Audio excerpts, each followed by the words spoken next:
The last time a major Pokemon game released, I played it for 36 hours straight on day one, so I could become one of the first players to 100% the Pokedex. The lack of sleep, honestly, not worth it, but Legend ZA looks fun. So this time, while I may not be one of the first, I'm going to do everything I can to 100% the game. Also, because last time I got complaints about spoilers for a video like this, yes, this video has major spoilers. Like most modern Pokemon games, we started by creating our character. Dude, I could be a little sleepy. Wait, this game is peak. The game doesn't give you access to all the accessorization at the start here, so for now, this will be me. I'm also looking at my guy and I'm like, man, give me something other than this white shirt V-neck, please. Whoa, we got a cutscene. I mean, Scarlet and Violet started with a little cutscene. Something's gone wrong at Prism Tower. Dispatch a team from the company to investigate. We cannot allow more disturbances in Lemoyne City on our watch.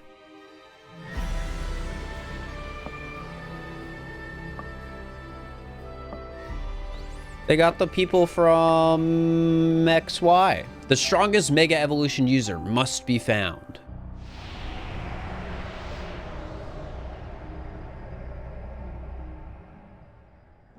All right, I'm on a train.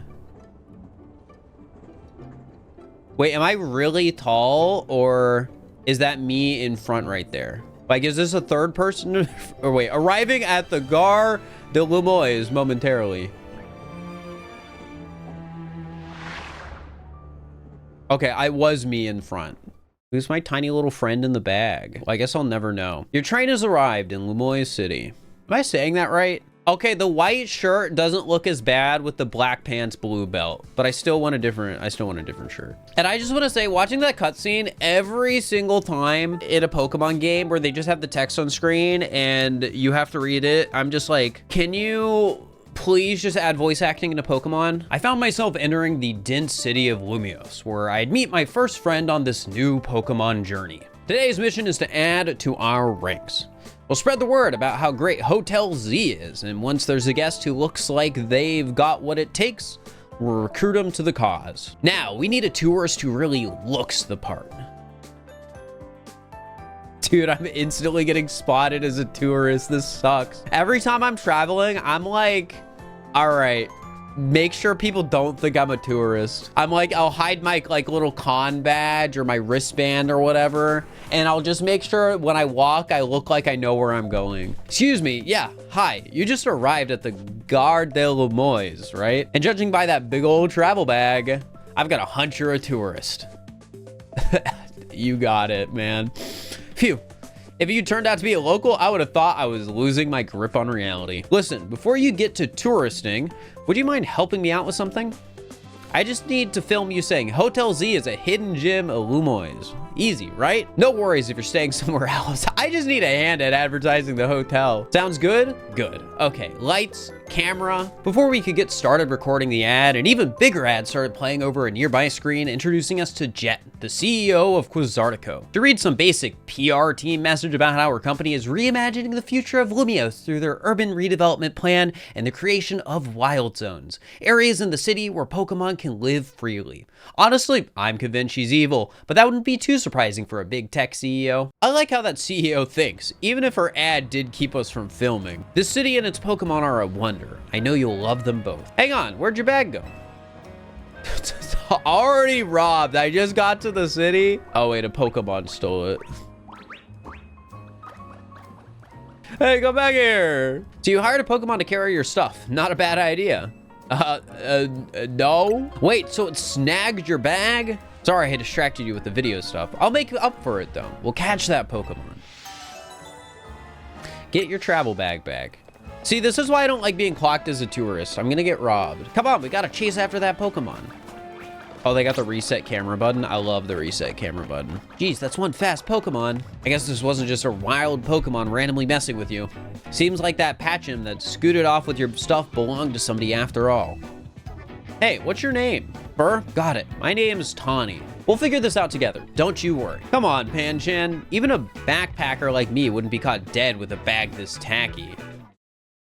Oh, that hurt.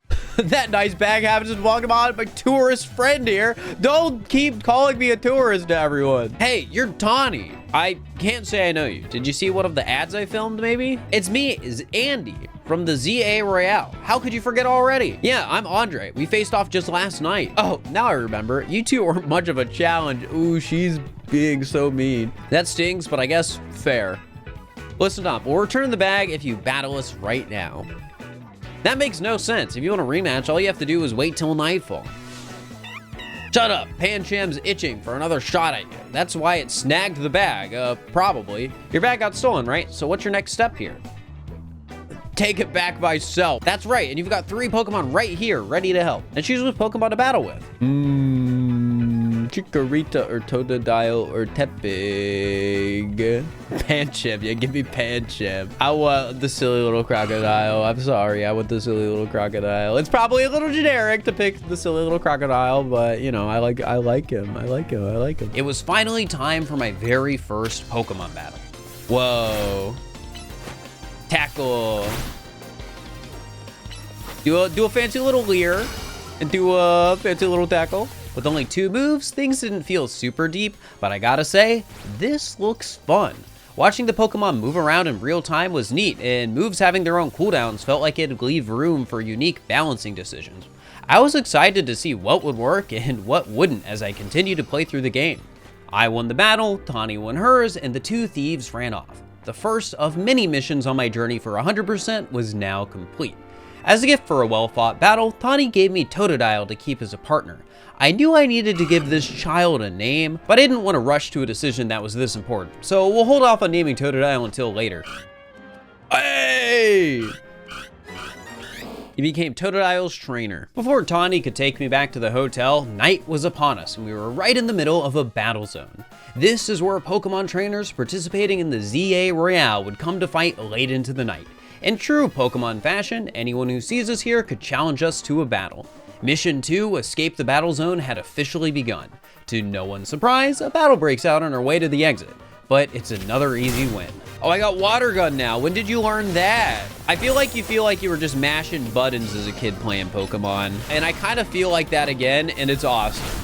Like, what can I say? I love spamming buttons when their cooldown clears. Let's get the heck out of here before someone else comes after us looking to battle. All right. Where did you go? This way? Okay, this is messed up. There's like 3 guys over there. They're camping the exit too? That's so cringe. Little flower creature. Pull up with a black flower, huh? You don't see that every day. Let's see how it battles. Oh, they're all going to die for real. Don't hit them. They would have died for real. That was quite the warning shot. It really was. Burr, let me introduce you to Floette. She's a very special Pokemon. She's apparently 3,000 years old. And thanks to Floette, these troublemakers cleared off. Let's hurry to our safe spot, Hotel Z. I like to imagine I didn't come here with a hotel room booked and like coincidentally, this like person who's trying to film an ad for a hotel she works at was like, hey, now I have a room. Finally, we've made it to Hotel Z and are greeted by its owner, AZ, the supposedly 3,000-year-old man who owns a portable nuke in the form of Floette. Apparently, the hotel doesn't get a lot of visitors, which is a big reason why Tawny has been trying to film ads to give it more attention. AZ continues to make more small talk about how I'm meant to be here and the importance of treasuring my Pokemon as a new trainer.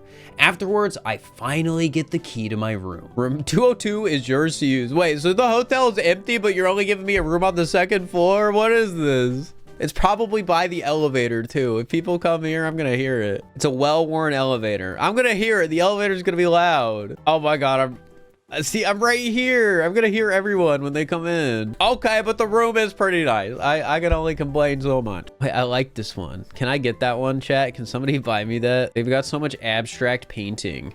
I like the Pumpkaboo a lot too. Wait, can I check the bathroom? No, this game is messed up. Oh, they got the fire escape. Okay, the important hotel detail. They got the fire escape map. They've cracked the formula. All right, rest until tomorrow morning. 4 rooms and no stairs. Wait, there is no stairs. That might be a problem. Sorry, I know you should sleep, but can we talk for a sec? Sorry, we didn't record my ad. I really need this. Listen, I owe AZ big time for all the help he's given me since I got here. I want to do this right by him in return. Not to put you on the spot, but think you could give me a hand? Sure, I owe him, I guess. I didn't have a place to stay. I'm assuming I don't have to pay.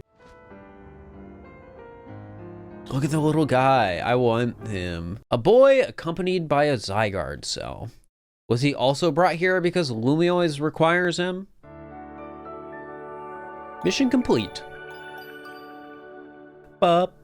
It's because I'm well rested now. A new morning comes and I receive my 3rd main quest. Your alarm is going off. Oh, that means I have stuff to do if I set an alarm. I have a job, don't I? My worst fear, I'm employed. A new life in Lumio's City. I head downstairs to meet Tawny, who suggests I get signed up for the ZA Royale. With perfect timing, I receive a text inviting me to join. This must be from my boss.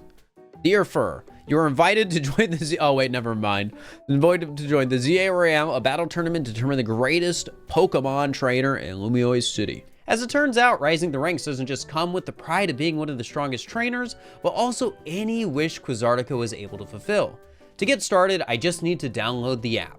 It's always an app. Do you think Rotoms are phones because Pokemon people in the Pokemon world couldn't figure out how to make phones without Rotom? They're just like, this is too hard. Did they get paid to be phones? We get the app installed and join Tawny's group, Team MZ, whose goal is to rise the ranks in the Royale and protect Lumio City. With that, she gives us a team jacket and satchel to store our items. Finally, I can get out of this ugly white V-neck. Never mind, it's still there. I swear, as soon as I get the chance, we are going to stylize and fix this ugly profile picture. Before we can do that though, Team MZ's 2nd member finds her way down the hotel elevator.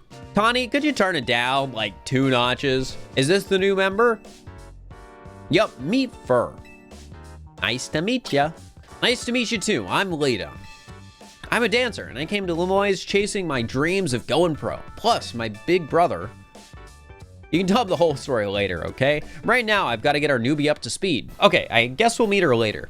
It's time for some tutorials. We learn about rolling, sprinting, type matchups, and Pokemon centers. None of it's all that interesting until she hands me some Pokeballs and takes me over to a wild zone to catch my first Pokemon. Wild zones are sections off areas of Lumio's City where wild Pokemon can live in conditions similar to their natural habitats. You think rent's cheaper in the wild zone? Or do you think it's like more expensive because you're near the action? I got a Fletchling, Bunnelby, Scatterbug, Mareep, and Weedle. Really, nothing too noteworthy. But Mareep is a favorite of mine, so I was happy to have him. After Tawny suggests I should head over to the Pokemon Research Lab to receive a prize for catching 5 unique Pokemon. All right, let's go in. That short-sighted nitwit. That stupid mayor's poured even more money into this ridiculous urban redevelopment plan. Sure, great, more Pokemon, love it. But you can't just throw them in a wild zone and call it a day. No, you've got to have scientists survey and study these things to figure out what's safe.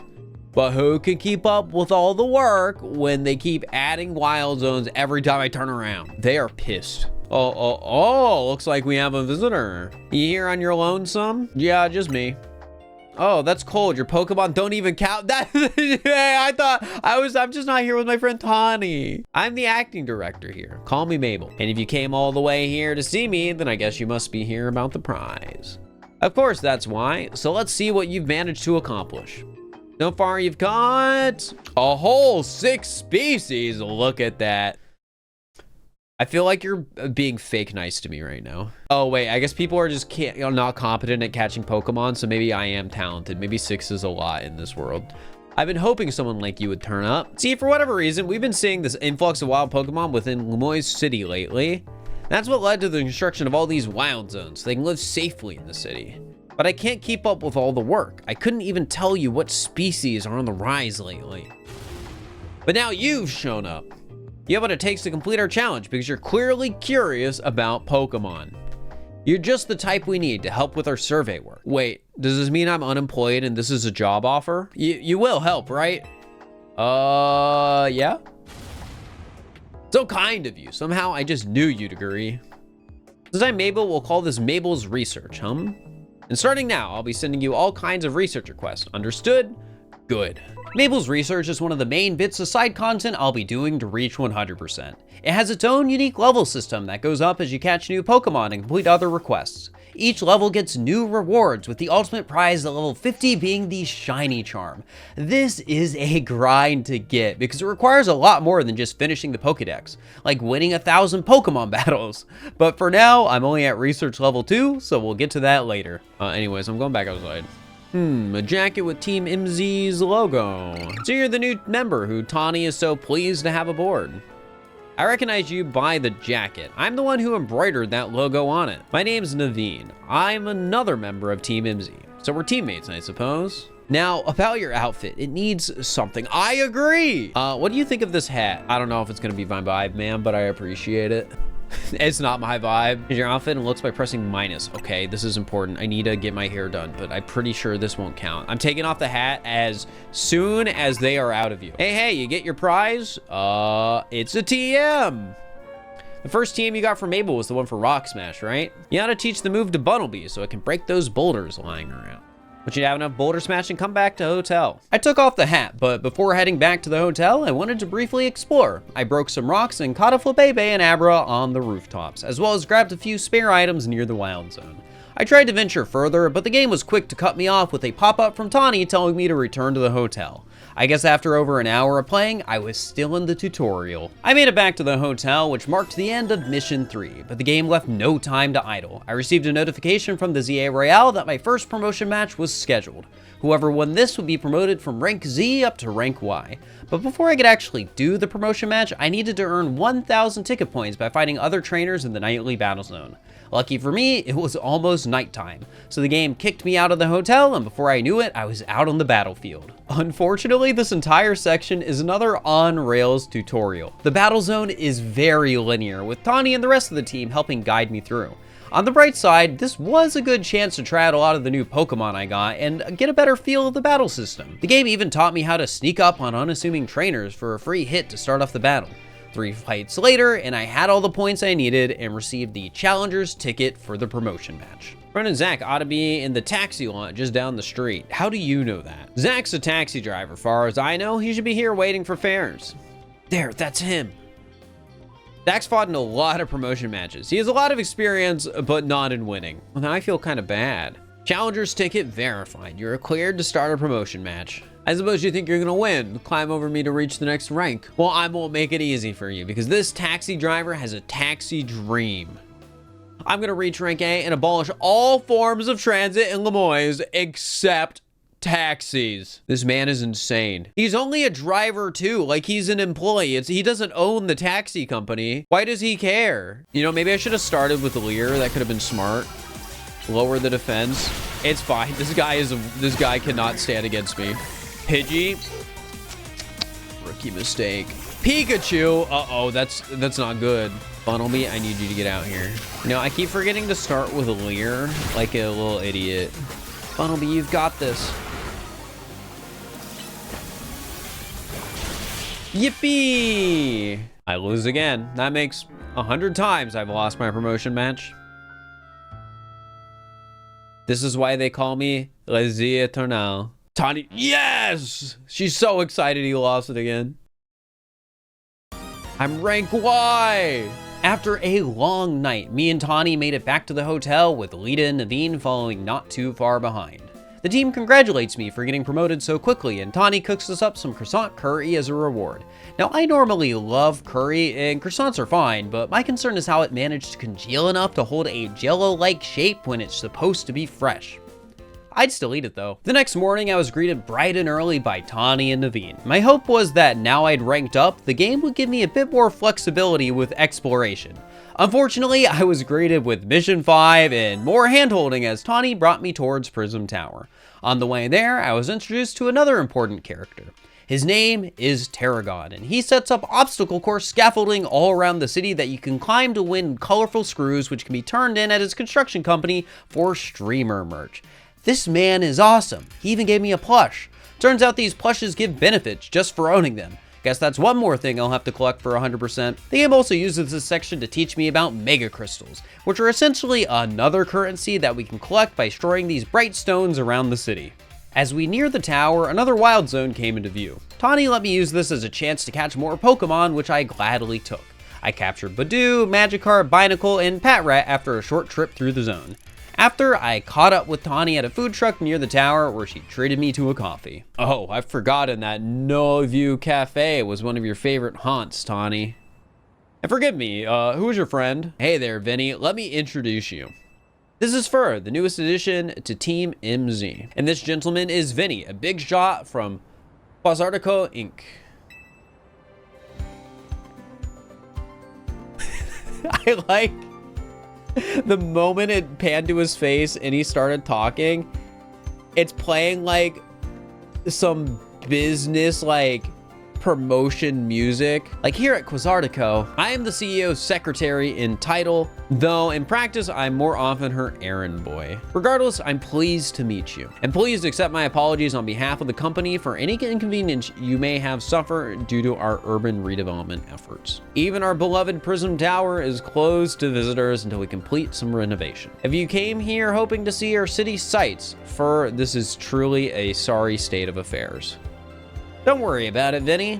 We're excited to see the city become somewhere people and Pokemon live in harmony. Okay, let's get going. I need you to come with me on an errand. All right, Tawny, I know you're like leading me some way, but look at all this. No! We're in the north side of Lemoyne now. This area is the Rogue District. The Liquor Brewer is just past Rogue Plaza. But it looks like there's a big crowd over there. I wonder what that's about. I want to check it out. Come with me. They are huge. My name is Ivor. I speak to you today on behalf of the Fist of Justice. Thank you for your time and attention. Now let me ask you, if the people of Lemoyne truly wish to coexist with wild Pokemon, why not get rid of wild zones and let Pokemon run free? Some of you might wonder why I would suggest such a dangerous thing. Your concern is understandable. After all, wild Pokemon are strong. They can be scary. But please, put your worried minds at ease. Simply join the Fist of Justice and watch your Pokemon battle prowess skyrocket. Once you reach our upper ranks, you'll even be able to take on Pokemon in hand-to-hand combat. The Fist of Justice is here to help all the good citizens of Moist train and grow strong. Once we are joined in strength, then we can finally make wild zones a thing of the past. He's got an interesting idea, I guess. Not like it'll ever happen, though. Hey, you in the back. Once you taste my strength firsthand, you'll understand the truth of Ivor Sensei's words. I challenge you to a battle. Sounds like you're getting called out. All right. Clear him. Tackle. Water gun. Bam. Got him. Hit him with the peck. Into the quick attack. Bam. Unbelievable. I feel there must be some streak to your strength you displayed just now. But I can think of but one explanation. You must have mastered having your Pokemon learn moves. Yeah, of course. Such confidence, you clearly see the heart of Pokemon's moves and their significance. I'll reach the highest rank, spread my influence far and wide, and abolish all wild zones. That guy is off the rails and still going full speed. Anyway, here we are for Wild Zone 3. Gonna go in and catch some Pokemon or just train up your party? Totally up to you. I'll be waiting at the Looker Brew up ahead. I went into Zone 3 and managed to catch a Pikachu, Litleo, Skidoo, and Esper. But before we move on to the Looker Brew, I just want to say it's hilarious that they made Pikachu one of the most aggressive and mean Pokemon ever. Oh, come back. The other Pikachu's attacking us. They just do not care. Now you're attacking me. Dude, chill, Pikachu, chill. How are you attacking me from all the way over there? Oh, and now you're running away. You just like decided to almost kill me and then you bailed. Catching up with Tawny, we're introduced to Emma along with her Pokemon assistant Mimi. She asks if I'd be willing to help with her detective work by doing quests for the good people of Lumiose. Quite literally side quests. Given the goal of this video, there was no way I could refuse. These first few were actually considered a part of the main quest, so it's just another disguised tutorial. But this did mark my first chance to go anywhere on the map I wanted. A well-established shopping arcade full of boutiques that have offered the finest and luxury products. Okay, but what if I go here instead? Hair. Are these the only hairs I can get here? Whoa. I've got options. Color blocking? Whoa. Guys, should I just be like the hipster with a ponytail? All right, we're gonna have our black and platinum hair. I can do ash. Ash compliments it well. $3,000, okay. That jacket's awesome. We're saving for some big ticket items, right? That's a good sweater though, maybe. It's better than what I currently got. All right, give it to me. Give me the white denim. All right, I've made it all the way around, chat. I've decided I need to buy this. My guy needs earrings. So I'm just gonna deal with the ones that are slightly not ideal, but are better than everything else so far. Freedom never felt so good. Besides the fashion makeover, I finished all the side quests for Emma. I helped Lore by getting her lost ring in the cemetery, which by the way, insane that Quasartico turned a cemetery of all places into a wild zone. Like, this feels cartoonishly evil. For the next quest, I met up with Tracy, who really wanted me to trade a Pikachu for her Heracross. Sure, I have a Pikachu to trade. And there it is. Heracross. Sit over, boys. Awesome. I love boys. All right, I'm putting Heracross on the team. I want boys. Yeah, this guy's never leaving the team. For the last side quest, Travell asked me to take down an alpha Bunnelby roaming Lumiose's alleyways. I defeated the Pokemon with ease and even caught it as an added bonus. And with that, I could finally return to Emma and Tawny to show them my new look. I'm looking for someone. That's the reason I came to Lumiose, and it's what Emma's looking into for me. I'll tell you all about it another time. I like how I leave them for like an hour, and then I just come back looking completely different with several piercings in my ears. As thanks for your work today, I'll share some info with you that all Lumiose trainers should know. You know, I saw you battle last night, but I like to judge your strength for myself. How about it? Will you battle me? Bring it on. You're gonna go easy on me though. Like, you're gonna throw out some like weak little guy when I know you have better Pokemon than that. Mareep. You know, I thought I was dying, then I saw how low health the Mareep was, so it's okay. The Mareep I sent out in battle can evolve into a Pokemon called Flaffy, which can then evolve into Ampharos. Okay, Ampharos, see, she was holding him back. Like, oh yeah, here's my strong Ampharos. Level like 80, could kill you. With my Keystone and Ampharos' Mega Stone, we can Mega Evolve. Let's go, Ampharos, it's Mega Evolution time.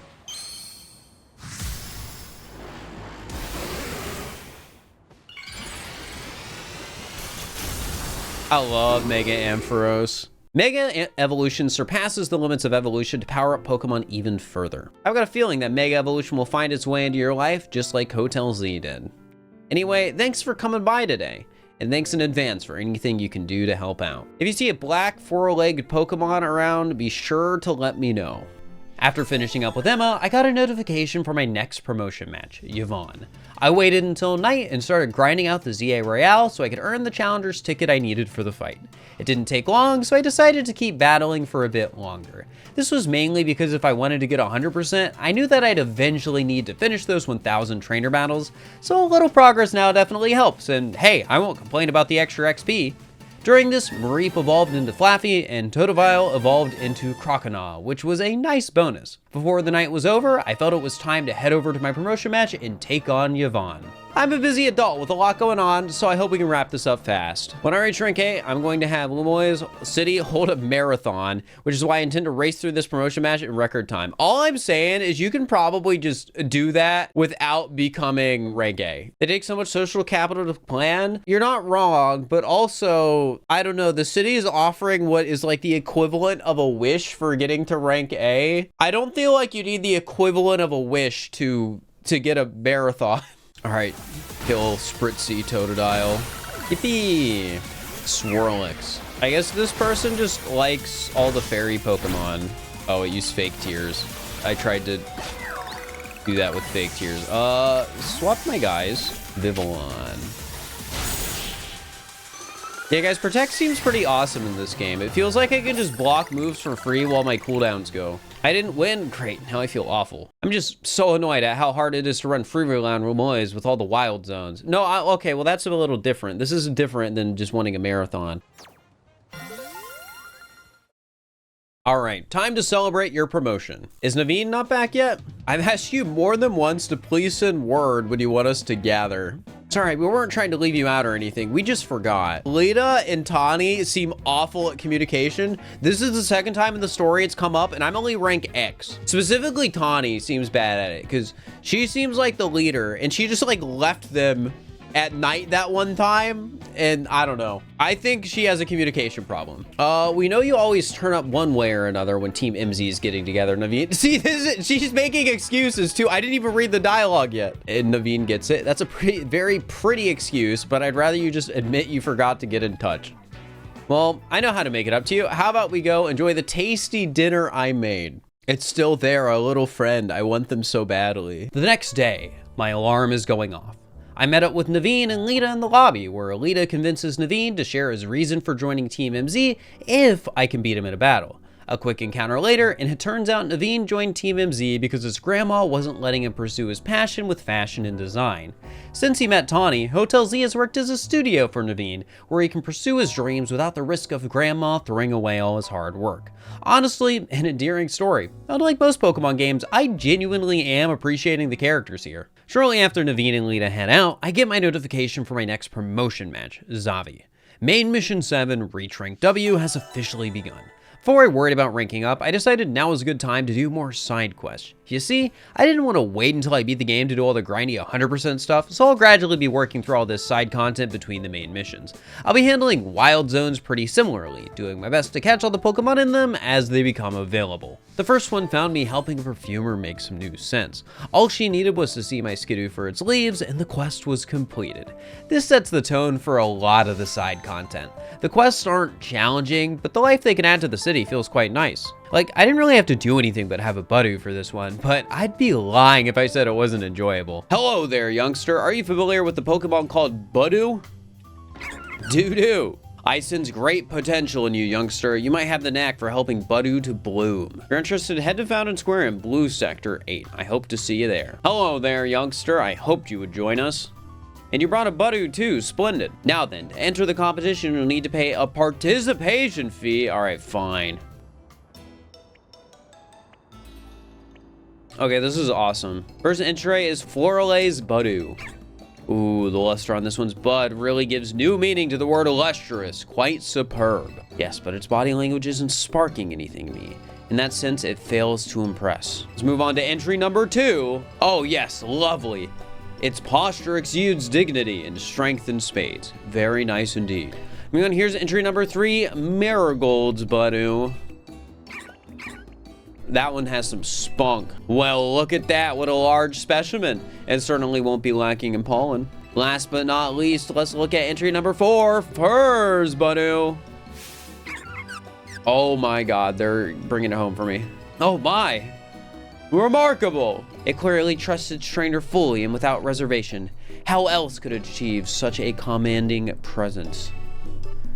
I've judged innumerable Budu over the years, but never have I seen one quite like this. Chairman, I think this Budu was the one. Thank you for showing us your wonderful Budu. Do you mind telling us how you two first crossed paths? Fate brought us together. I'm glad I entrusted my gut and invited you to enter our show. Your Budu is truly a delight. Before I forget, you still need to receive the prize money. Here's 10,000 Poke with your name on it. Okay. So there's 4 Budu. I paid 5,800. So the takeaway is they made about 11,000 Poke by running the show. My next quest involved collecting all 5 colors of Flabébé for a hairstylist. I checked Wild Zone 3 because it was the easiest place to find the Pokemon, but all I found here was the red flower version. That's only 1 of 5. so I'll just keep an eye out for the others while I continue to explore. Before I left, I did manage to find a Pancham, which was the last Pokemon I needed to full clear Wild Zone 3. Each Wild Zone has a short list of unique Pokemon found in the area that are clearly tracked on the map. Until I beat the game, I'm going to be using this as a way to track my progress through the Pokédex. Sure, it won't give me everything, but it'll be a good start. The next quest brought me to a Chespin that really wanted to fight a taxi. While this is a reasonable desire, it was my duty to calm the situation. I caught the Chespin and fittingly named her Taxi. I could go on and on about the different quests this game has, but I really want to avoid this video turning into a long list where I tell you the exact details of every quest. Like, oh, I fought Hia and helped her learn through a Pokemon battle that the busy work life was burning her out. Sure, it's neat to have these interactions, but with 119 side quests, I think this video will be more fun if I focus on the ones I find interesting. Still, I'll make sure to give regular status updates, so you always know when I'm making progress. After helping out Hia, night had fallen. I decided to leave the handful of side quests still left on the map until later and made my way towards the battle zone to grind out the next challenger's ticket. After only 7 wins, I had the 4,000 points I needed to do my promotion match. I did a few extra battles, but once Taxi evolved into Quilladin, I decided it was time for my fight with Savvy. Are you a child? This is exciting. There's something that's just so rank X about you. Doesn't matter if you get what I mean. What matters is, do you want to battle or not? I'll battle you. Oh yeah, that's a kid. Rank X really does suit you. I mean, you've got a face that screams, I love Rank X. And this kid talks so much smack. Is Avi the grade schooler? Well, I think it's past their bedtime. Spikes is a move? What the heck? So we just walk around them, got it. Roselia, well, I'm gonna have to swap. Oh, and you're also using spikes? Here, we'll walk around you. I said we'll walk around you. You weren't supposed to walk in the spikes, my dumb idiot child. Are you sure you're rank X? You seem way too good at battling. Well, I'm rank W now, kid. W. Just so you know, I don't care that I lost. The letter X is way cooler than the letter W anyways. That's Cope. You're in grade school. You know that W is a better letter. With mission 7 complete, I headed back to the hotel to get some rest. The next morning, I met up with Lita, but oh no, she forgot her things. Quite literally.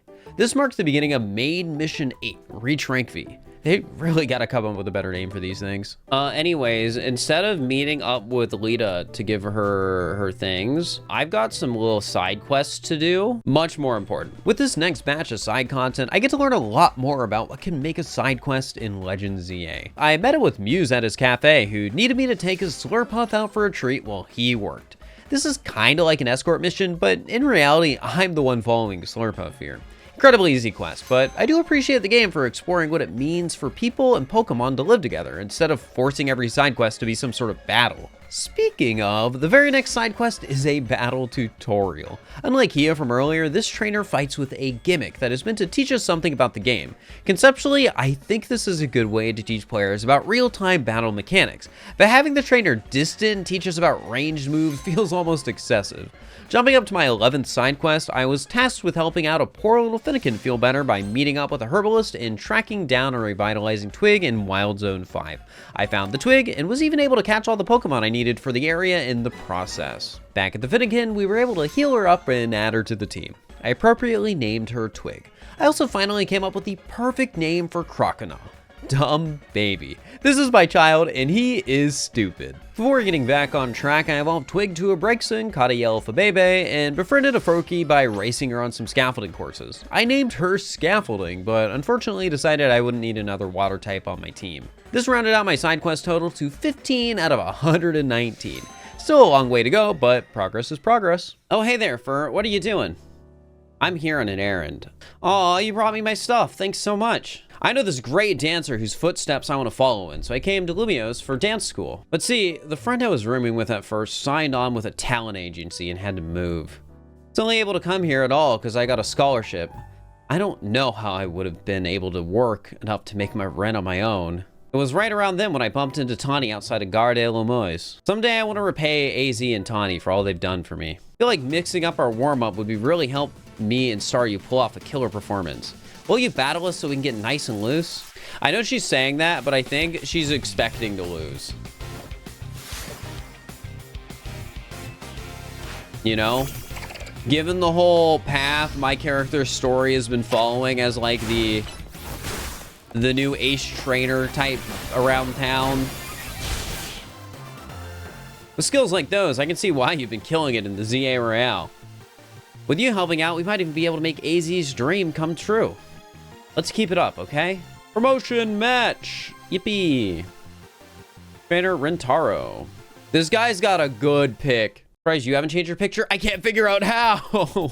Oh, it's there now. I swear it wasn't there before. What photo should I do? Wait, there's filters. Oh, this changes everything. That's perfect. All right. Wait, this is really funny. The like overemphasized shit. It's still really funny. Here, turn it a bit more.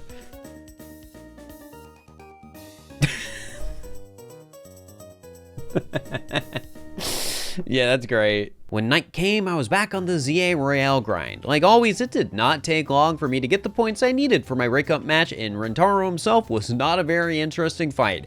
But his wish? Once I'm rank A, I'm going to make Restaurant Lena a 3-star establishment. I don't know if that's how that works. I don't think they can just give you better ratings. Hearing these wishes is never gonna get old. After winning, I received a call from Emma who told me the mysterious Pokemon Zygarde should be in my area. Lo and behold, it's right here. Main Mission 9, Chase That Mysterious Pokemon, had officially begun. I think it's funny, this is meant to be some like crazy chase sequence, like keep track of that Pokemon. And it's just so tame and chill. You're gonna jump on the roof, aren't you? I can't follow you up there, man. Hi, doggy. Oh, you took me to the roof. Well, I appreciate it. Oh, and it left. Big Absol. For where's Zygarde? I don't know. Well, I'm picking up a strong surge of mega power. The Absol up there, it looks like it's in pain. We've got to help it. He needs a Mega Ring. Lucario, deliver this Mega Ring to Fur. Fur, that Absol is on the verge of falling prey to Rogue Mega Evolution. To defeat a Rogue Mega Evolved Pokemon, you must wield the power of Mega Evolution yourself. Whoa, they're so cool. They jumped on the roof. Received a Mega Ring from Lucario. You know, I thought it was going to be like a ring around my finger, but no, it's a bracelet that doesn't fit. Oh, do I get the control Mega Lucario? Whoa. I feel like I'm in Luigi's Mansion on the GameCube. Mega Absol. All right, Lucario, go.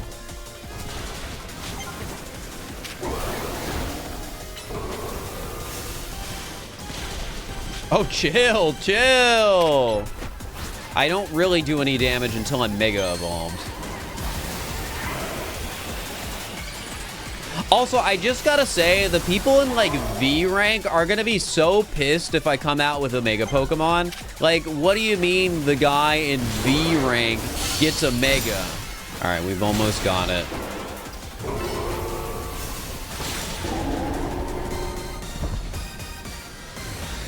I appreciate the silly little Mega battle where the Pokemon can attack me.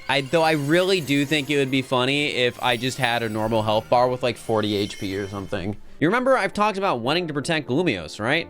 Well, Rogue Mega Evolution is what we want to protect it from. Is the Absol the one that Rogue Mega evolved? Indeed.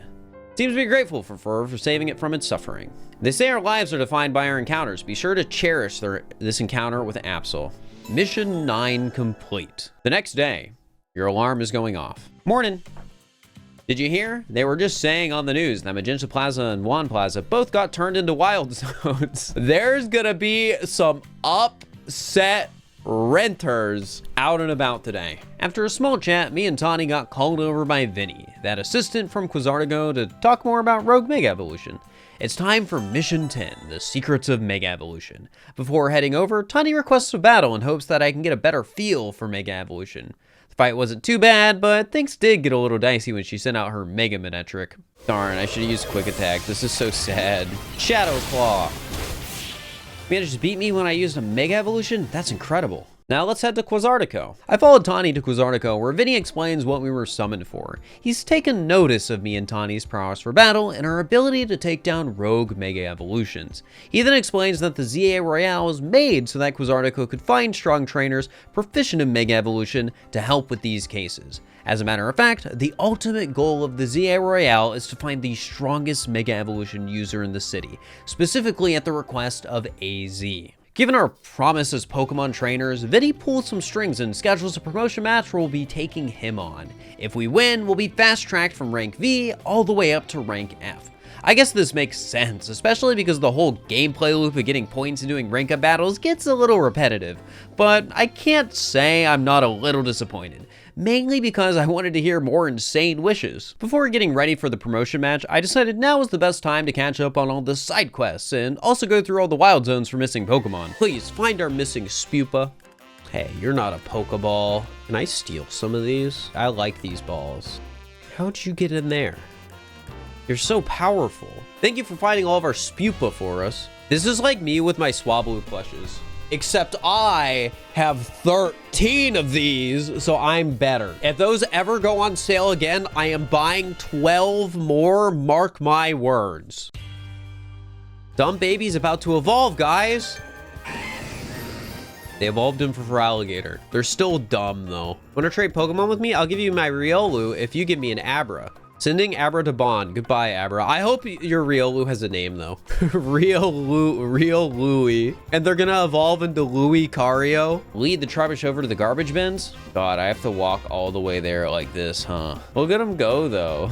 They're so stupid. Maybe coexisting with Pokemon sometimes means knowing the right distance to keep. She hates the wild zones, too. Pansage, Pansear, and Pampor. Please, could you catch these 3 Pokemon so I can briefly borrow their services? Wait, do I have to catch all 3? Okay, I don't think I have a full Bebe in yellow. Like, I think I have the evolved form in yellow. God, I love quick balls, man. I love quick balls. I love quick balls, man. I love quick balls. They're so good. Oh, I can do the benches now. So I can use this to despawn and respawn Pokemon, which is nice. Shuppet. Arduino. What? Why are you gone? I love quick balls! Well. I gotta catch you in a good ball. Which means I probably need to battle you first. Alright, that felt a little mean. But it's okay. I gave them a luxury ball. And that's everything. All right. I think I have all the wild zone Pokemon now. I'm level 20 now. Still had a few quests left on the map, but given it was night, I decided to take a quick break to earn my challenger's ticket. 19 wins and 1 Evolve Flaffy later, it was back to the side quests. For my 22nd, I was sent off by Doof to catch a shiny Mareep she found in Wild Zone 1. Guess this is the game's way of introducing unfamiliar players to shinies, and hey, Mareep's a pretty cool one to get for free. However, I won't be using this Pokemon because it doesn't feel like I earned it. In the box you go. Quest 24 had me back at Mabel's research lab where I got to pick a second starter among Bulbasaur, Charmander, and Squirtle. I'm not super attached to any of the Gen 1 starters, so I made the basic pick with Charmander and put him in the box. This left me with 2 remaining quests. The Flabébé quest from earlier, and another one where I needed to catch a Pansage, Pansear, and Pampor for a chef. No real guidance on where to find these, so I'll continue to keep an eye out. Back at Quasartico, I was ready to challenge Vinny for my rank up match. Unfortunately for him, I had mastered the art of using Swords Dance and spamming attacks. I did have a little bit of trouble taking down his Mega Drampa though, which, by the way, has an awesome design. After my well-earned win, we were ranked up to F just as promised, and could officially help Quasartico with cases of rogue Mega Evolution. Neat. Right after, Tawny came by for her battle, and as expected, she ranked up too. Vinny gives us the whole brief on how important of a job this is for the sake of Lumiose, and then just as quickly is called away by Jet for more work. Before me and Tawny could head out, the front desk called us over to introduce a new kind of shop. This was the place to exchange Mega Shards for a variety of Mega Stones. I'd have to buy all of these eventually, but for now, I picked up Lucarionite, Lopunite, and Dramponite. After all was said and done, me and Tawny headed over to Noview Cafe for a quick snack. Hey, it's Naveen. What now? Hey Naveen, mind if we eat with you? I'm done eating, actually. What I'd really like to enjoy is some post-meal alone time. You know what? That's fair. More importantly, are you sure you know what you're doing? What do you mean? If you keep winning your way up the ranks in the ZA Royale, eventually you have to face the gamer prodigy, the streaming sensation of keyboard legions. You're going to have to battle Cannery. Who? What? Have you not heard of her? She's an electrifying streamer who slings cutting commentary in her snarky yet affectionate tone. She's a bold, vibrant vision in her streetwear and her gameplay, so daring, so dynamic. She's not just a local Lumio star either. Her stream and skills are taking all of Kalos by storm. So tell me, do you really plan on battling Cannery? That Cannery? The Cannery? I mean, yeah, we won't reach rank A if we don't. You mustn't. A Pokemon battle with Cannery? The nerve. Are you a fanboy, Naveen? The closest we fans could ever get to her is perhaps claiming a Cannery plush in exchange for colorful screws. Wouldn't be proper for the likes of us to even enter her orbit. Sorry about Naveen. He's a big-time Cannery fan. Though for some reason, he's not a member of the Cannery fan club, Dynamo. They're called Dynamo because Electros, Cannery's partner Pokemon, evolves from Dynamo, and the A in their name is a 4 to make it gamery, I guess? Of course I'm not a member of Dynamo. If I join now, they'd think I'm some common bandwagoner, not the diehard fan I am. You know what, you're real for that. To me, what matters is watching all her content and learning all there is to know about her. Then I can design amazing outfits that she could wear on her streams. That's the dream, at least. Hey, well, I hope you can make your sick merch. Hold that thought for a sec. Vinny's calling. You've detected high concentrations of mega power? So you found some already. Wow, Vinny, you do your job quick. Understood. Team MZ will figure out how to take care of this. Okay, talk to you later. Does this mean we have some kind of strategy meeting? That's right, let's all head back to Hotel Z. I don't know what rank Cannery is. You think she's rank C because her name starts with C? The first of many Rogue Mega Evolution strategy meetings. This is where the game briefs us on a set of 3 rogue Pokemon and tasks us to take them down in any order we please. Each of the 3 Megas gets grouped with 1 member of Team MZ, so this time I'll be fighting a Mega Slowbro with Tawny for Mission 11, a Camerupt with Lita for Mission 12, and a Victory Bell with Naveen for Mission 13. Before I can head out, AZ comes over and hands me Feraligatr to help dumb baby Mega Evolve. He also thanks me for the positive impact I've had since coming to the city. How sweet. In spite of Rogue Mega Evolution being an urgent matter, I have new side quests to finish. Quest 25 had me meeting up with Reg from the Pokemon Research Lab, who taught me about fossils and even gave me 20k Poke to purchase a jaw or sail fossil from the Stone Emporium. While I was there, I noticed a lot of Megastones I'd need to buy later, but for now, I picked up the sail fossil and got an Amura from it. Skipping ahead to my 29th side quest, I found myself in Restaurant Lena doing a 3-course feast of Pokemon battles. This is just a set of 3 Pokemon battles, but I do really appreciate the fact they chose to include these restaurants when they are a part of the city in X and Y. The quest was pretty easy, but this won't be the last time we'll fight these trainers. For now though, let's stomp some Rogue Mega Evolution. I guess I should use Mega Feraligatr here because we haven't done it yet. Concentration of Mega Power in your vicinity is rising rapidly. Rogue Mega Evolution is imminent. I'm ready to handle it. The main thing about Mega Slowbro is that it's got really high defense. So we gotta Mega Evolve our Pokemon and use plus moves to handle it. Alright. I forgot how silly this Mega is. Oh, you get to help me with this. That's fun. Alright, what is your Mega like? They look so silly. It's a shame only one of your moves is like good at all against this guy. Oh wait, what does that do again? Oh, okay, that's neat. I'm not gonna use, well, I guess if I'm close I can use Bubble Beam. I just don't want you to like walk away. Wait, so can I use a plus move even while you're Mega Evolved? Well, I guess I can't right now because I'm almost out of like Mega Juice. I think I'm about to get it all back though, huh? These battles are neat. They auto-use plus moves when they're Mega Evolved. Oh, I guess that makes sense. You know, maybe I swap back to Mega Absol after this just so I don't have to get stuck using only like one Mega Evolved move that actually does any damage. Because all my moves are weak against this guy. I guess Dumb Baby's about to faint too. Oh, there he goes. Well, heck. Oh, that hit me. I love how it just shoots out the giant laser. I think that's amusing and fun and silly. All right, you want to use Swords Dance again? That'll do a lot of damage. Yeah, guys, I think Absol might be a little better at this than Feraligatr. I'm going to be so real.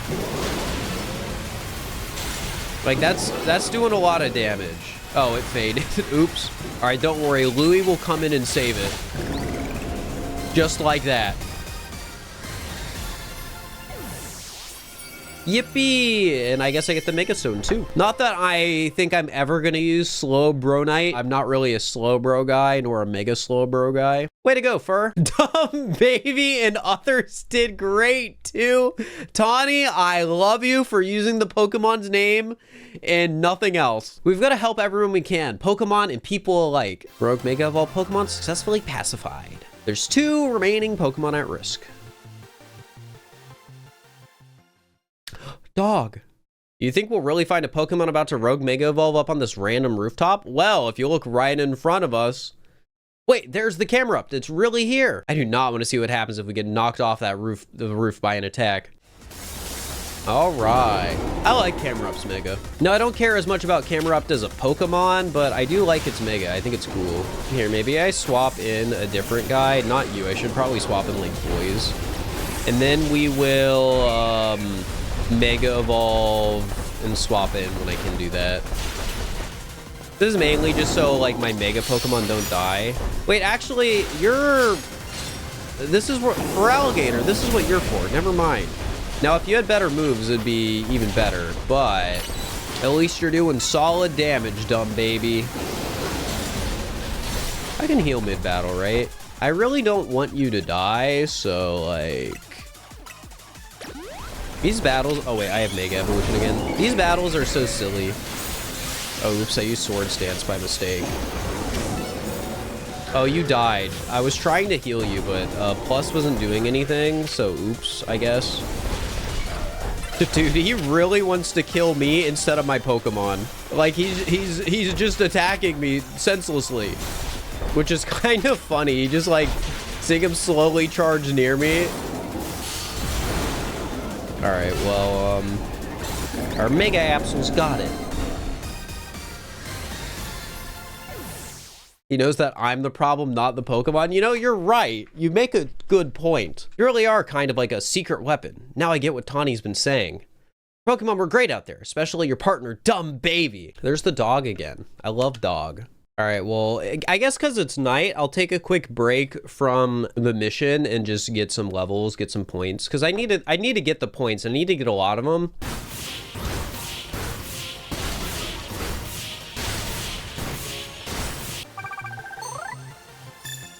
All right, well, I got the Challenger ticket whenever I need to do that, so that's nice. Let's evolve you now, and then we'll go to the next quest spot.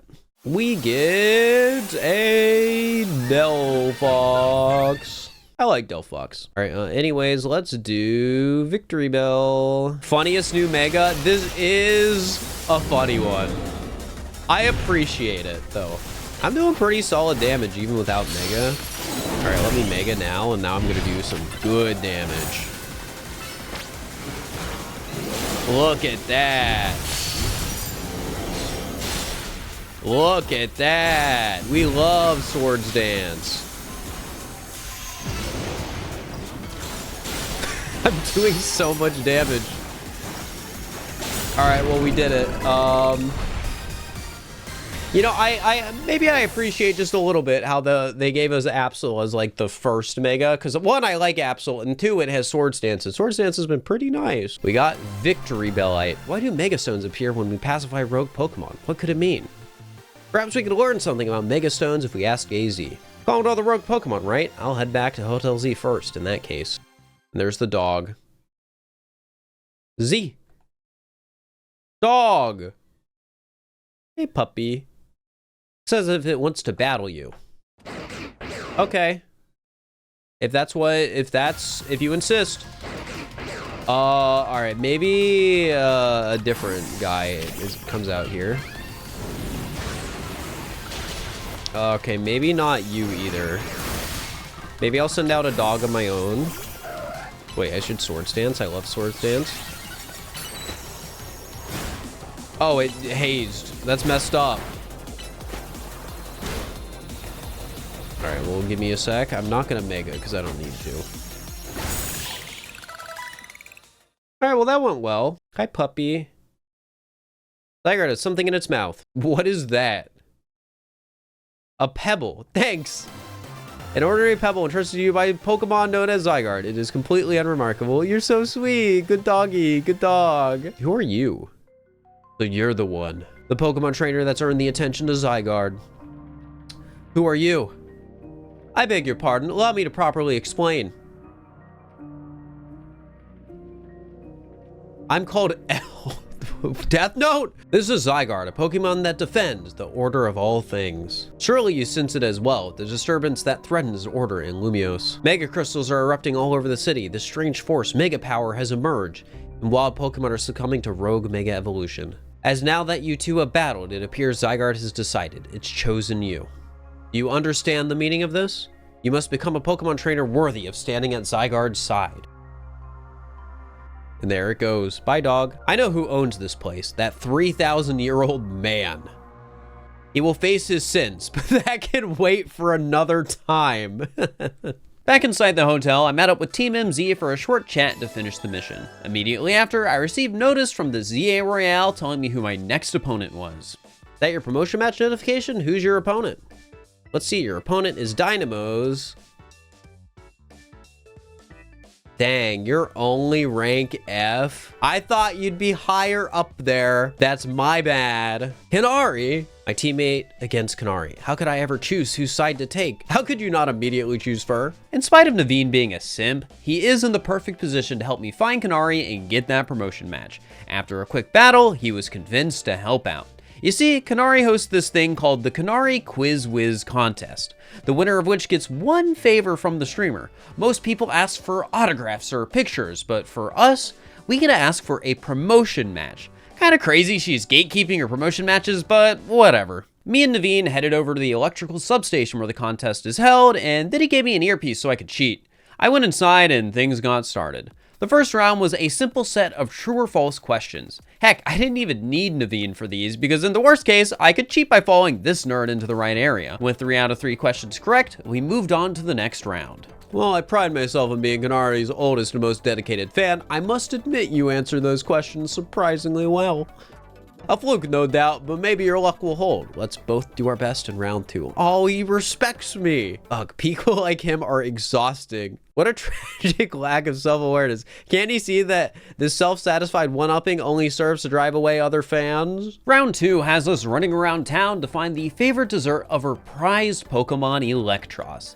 The question sounds simple, at least to Naveen, but he knows there must be a catch. So we specifically head to Cafe Gallant and order a Super Lumiose Galette, one that's been specifically made to be overbaked and have a nice firm crunch. Me and the super fan were the only two to get the question correct, so it was decided that the best way to finish off the competition would be a battle. A little bit of swords dance and attack spam later, I had won. All I needed to do now was answer one final question. When I was a kid, I played my first games on a laptop. Who owned that laptop? 1, me. 2, my dad. 3, my mom. 4, my grandpa. The answer is Canari's grandpa, number 4. It was a rather deep cut, and the story behind it is quite tragic. Oh no, just answering wrong to make Naveen mad. No, it's your grandpa. You got it, that's exactly right. You won the Kanari Quiz Whiz contest. Congrats to our fresh-faced underdog. All right, new kid, what do you want? Autograph, selfie, PvP match on my stream? Come on, don't be shy, spit it out. I'd like a promotion match. Promotion match? Seriously? I mean, what's the point? I'm just gonna win anyway. Oh, now you're being rude. Fine, whatever. If that's what the Quiz Whiz wants, that's what the Quiz Whiz gets. Now that I'm in, you better get ready to be crushed to bits like a Super Lumiose Galette. I know where to trade in the colorful screws. That was my hope. It's finally time. All right, I got plenty of screws, man. Having one increases EXP points. Having one increases prize money. Increases mega crystals. Decreases damage. Man, I want all of these. All right, let's get them all up to level 2, and then I'll care a little bit more about which I get. Probably not super important, but I mean, we gotta max them all out eventually. This is a cute little place. They got all the plushes. Oh, I love that. I love that, man. Funny how our paths keep crossing, ain't it? I was watching you in the Quiz Whiz contest, and I gotta say, you did great out there, kid. If you can beat me in a battle, I'll tell you everything. So what do you say? Sure. I love this, man. Tarragon of Dynamo. Got a hippo down. Well, I've got boys. Easy. Watch this. He's gonna do it again. Oh wait, you're gonna Mega Evolve. Oh no. That's such a silly looking Mega. Man, I don't even need a Mega Evolve to defeat you. As a trainer in the ZA Royale and as Kanari's grandpa, it was a joy getting to battle you. I was thinking that might be the grandpa. This is why I feel I need to tell you a secret about my precious grandkid, Kanari. What secret? I've been using the latest holocaster to project a hologram of Kanari. Then I synced it up with my movements using another newfangled app. That's right, the hologram of Kanari you saw at the Kanari Quiz Whiz contest. It was me. Is she dead? My grandkid's primary focuses are gaming. Fan interactions ain't a priority for her.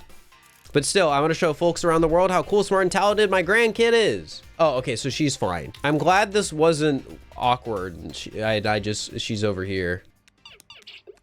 She's gaming. Hey, sorry to all the folks who are just joining now after wrapping up the Quiz Whiz contest. I gotta hop off for a sec to deal with something. Be careful, Kanari. This kid's a tough one. Careful. That's rich coming from you, Pops. Are you being careful with your little Kanari cosplay? Anyway, film this match for me. I might put it up on my stream later. Leave it to me. I'll rally the cheer squad and take care of the filming too. He loves supporting his granddaughter, and I appreciate that. With us cheering you on, you're gonna be charged up and get ready to win. Let's go, Dynamo. Sure, whatever. Let's just get this over with. Yeah, you really don't care. You just want to play video games. You better not underestimate me. I'm rank F in the ZA Royale for a reason, you know. Not that I hate battle, I just love games more than literally anything else. So, I'd be super amped to reach rank A and really blow up online.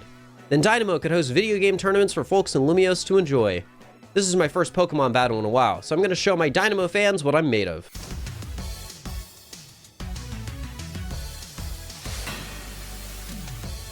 Wait, her Mega Stone's on the zipper? That's crazy.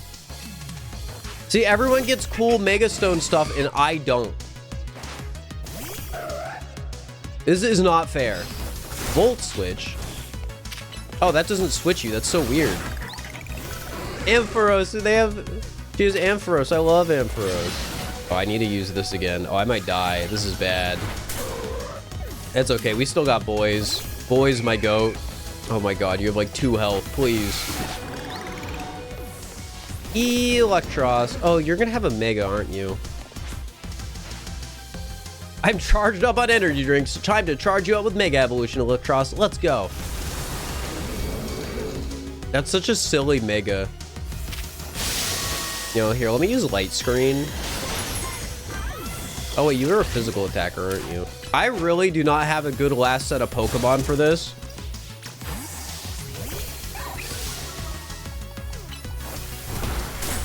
Real, Louis not being evolved isn't great.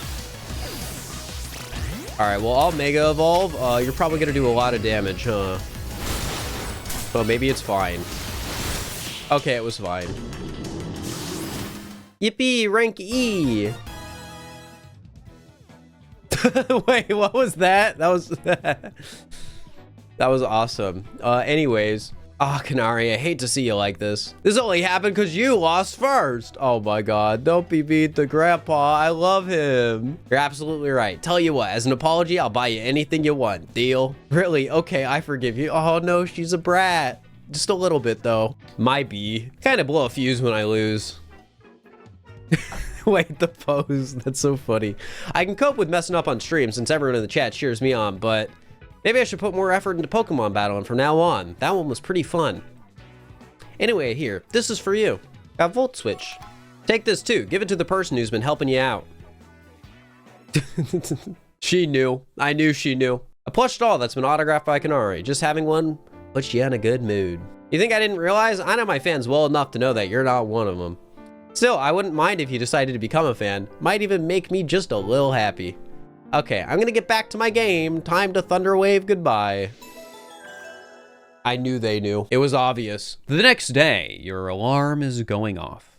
I met up with Team MZ in the hotel lobby just to get another call from Vinny about more rogue Mega Evolutions. This time in Speedrill, Hawlucha, and Banette. Before getting started on any of those missions, Tawny wanted to meet me out back behind the hotel to talk about something. Unfortunately for her, we've got new side quests and wild zones to conquer. First things first, I made my way into Wild Zone 12, catching Machoke, Snowrunt, Go-Goat, Snover, Birdmite, and Delibird. They were all pretty easy to get besides Delibird, who has this annoying tendency to just run away if you get close. Fortunately, a well-positioned quick ball was all I needed. Area 11 was up next and overall a lot easier to finish. I caught Clauncher, Furfrou, Stunfisk, Gyarados, and Ike to finish it up. Lastly, we had Area 13. I grabbed Pinsir, Weeping Bell, Phantom, and Cypher after a short trip through the zone. Now for side quest. There are a lot available this time, but out of the next 11, most are just some form of trainer battle. But still, there are a few standouts. Like my 30th quest had a bunch of Binacle that just really wanted to ride a boat. That was silly. 35 had me trading a Slowpoke for a Galarian Slowpoke, not to mention that idiot thought I was a local.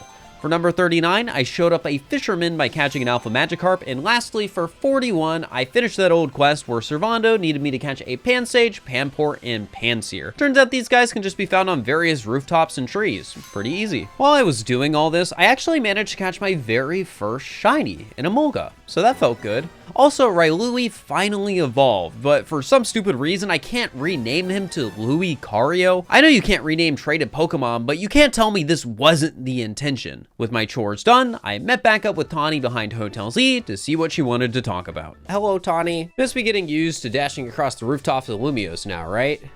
Well, let me teach you a special technique that'll take your roof running to a whole new place. I should have done this first. Man. Go ahead and try gliding over to that rooftop across the way, why don't you? Man, this is what I've been waiting for. Whoa, it like bounces me. That's crazy. Being able to reach new places ought to make it easier to find all these rogue mega evolving Pokemon around town. Speaking of which, Beedrill is right over there. Let's go. It's time for another round of Rogue Mega battles. These are pretty much the same as the first set with a couple new mechanics. Beedrill has these annoying Kakuna spawns and could also fly into the air, rendering attacks from Dumb Baby and Absol completely useless. Fortunately, Swords Dance and Mega Evolution still chunked this thing's health, so the fight was pretty easy. Hawlucha's battle wasn't very memorable, but I will admit this is a fantastic Mega design. I like it a lot. Lastly, Banette had this fun mechanic where it duplicated itself and you had to find the real one.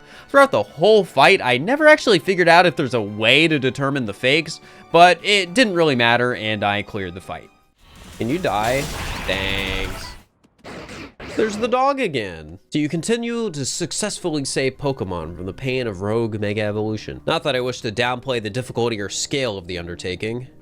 After all, only with Mega Evolved Pokemon or Plus moves can you hope to stand up to Rogue Mega Evolved Pokemon effectively. However, Zygarde cannot Mega Evolve. That means you will need to hone your skills as a trainer until you can support Zygarde even with such a disadvantage. This is how you must help Zygarde attain the peace and order it wishes to bring about. I doubt that detective would be hunting me in Zygarde if she knew its intentions. I wonder why she finds me so suspicious. In any case, until we meet again, young trainers, I expect great things of you. That man has quite the commanding presence. Why is he dressed in those rags, I wonder? Gee, I wonder why. Yeah, it's almost like he just tried to kill everyone maybe like 10, 20 years ago. I don't know how long ago X and Y took place. I better head back to the hotel to take care of some things. I'm not simply in a hurry to get away from this creepy place, I assure you. Not sure I'm convinced. Back at Hotel Z, I got a notification for my next rank-up match, this time against Ivor, the leader of the Fist of Justice. Before I get into that, I have a few errands to run. First, I stopped by Quizartico to get a few more Megastones. I then finished up a few quests until I was at 45 total. None of them really stood out this time, but I did find a white Flabébé while exploring, so only one more color to go. By the time I'd finished, night had fallen over the city, and I began to grind out the ZA Royale. 15 battles later, I had all the points I needed and decided to head over to the Justice Dojo to find Ivor. Unfortunately, he isn't here, and instead we find Josie, who's caring for the dojo in his absence. She's grown stronger since we last met and requests a battle in hopes to get us back for that earlier fight. Well, you're gonna Machoke now. Now, that puts Rayleigh as not the best matchup. Maybe I swap. All right, that worked. All right, what else do you have? Medicham. Still sort of just died. It happens, though. It happens. You're just too strong. Does Team MZ have their own dojo with even harsher training than ours or what? But I have to admit, I've been taking up your time battling and talking about plus moves and all, but the truth is that Ivor Sensei isn't even here at the dojo today. Neither is his sister Gwen. It's actually pretty unheard of that for both of them to be gone. Oh, here he is. Gwen! Where are you? So she's not here either then. That's right, Sensei, I haven't seen her today. Oh, you're the trainer who defeated Josie outside Wild Zone 3, no? Wait, don't tell me. You're here to join the Fist of Justice, aren't you? I'm here to battle you. He's your opponent for your next promotion match, sir. Ah, I see. Well, I don't have a Rotom phone, so I'm afraid I can't verify any of that right now. You don't have a phone? I tried using Rotom phones in the past, but for some reason they always break as soon as I so much press a finger to them. But I rely on my younger sister Gwen to handle every smartphone related. But I haven't seen Gwen since yesterday. My apologies, Fur. I'm just so worried about my poor sister I can't think of anything else. Heading out again to search for her. I'd be honored if you had faced me in battle after my sister and I are reunited. Now, if you'll excuse me. Sensei has stamina and spades, but I don't think he'll have much luck finding Gwen on his own. In a huge city like this. Maybe there's someone he plans to ask for help, though. Someone who's good at finding people? No one even like that in Lumios? You mean Emma? That sounds right. I think you should help Sensei find his sister. Once he knows where she is, he'll be able to focus on your promotion match. Seems no one in this city is willing to do a promotion match without forcing me on some roundabout quest. Hello there, Fur. What brings you here? Well, Matt, once again, Fur. As I mentioned before, I'm searching for my sister Gwen, but this detective says she cannot help me. No, what I said was that I can't help you without more to go on than she's missing. I'm happy to help you look for your sister, but I need you to answer my questions. Ah, I understand. Ask me anything, I'll answer to the best of my ability. Where does your sister like to go when she's not home or at the dojo? That would be City Hall. City Hall, I see your sister certainly has her unique interest, doesn't she? Well then, maybe we can find some clues as to your sister's whereabouts if we go there. Understood, I'm on it. He just left? Could use your help, Fur. We'll be waiting for you in the Juan district, or Joanne, whatever. Let's work together to protect the peace of Lumios. I met up with Ivor and Emma at City Hall and did my best to talk to passerbys who might know a thing or two about where she went. According to one witness, Gwen comes here a lot to handle the noise complaints filed towards the Fist of Justice and afterwards heads to a cafe near Centrical Plaza with a friend. Guess that's where we're going next. At the cafe, we get a lead that she was hanging out with Kanari, so we head to Racine Construction where after a rematch we get another lead. Boy, this is starting to get tedious. Whatever, you want to know about G-Volt? Yeah? She's been a Kinetic since way back, so we're pretty close. Sometimes we hang out and play games together and stuff. And one game says she mentioned how she's looking for some spot that could be all hers. Place that can't be found in the world. What? That doesn't make sense. All I know is what I heard, that G-Volt wanted to go where the X, Y, and Z axes don't meet up. Whatever that means. She was going on about needing to beat a Pokemon whose type her partner is weak to. Last I heard, she was headed to some fountain depicting a Pokemon like that, so she could at least imagine how she'd beat it in her head. Fountain, now we're getting somewhere. Ivor, do you know which Pokemon your sister has as her partner? Of course, that'd be Chandelure, the luring Pokemon. Its types are Ghost and Fire. The fountain seems like a pretty important clue for... Which fountain depicts a Pokemon that Gwen Chandelure would struggle with, I wonder?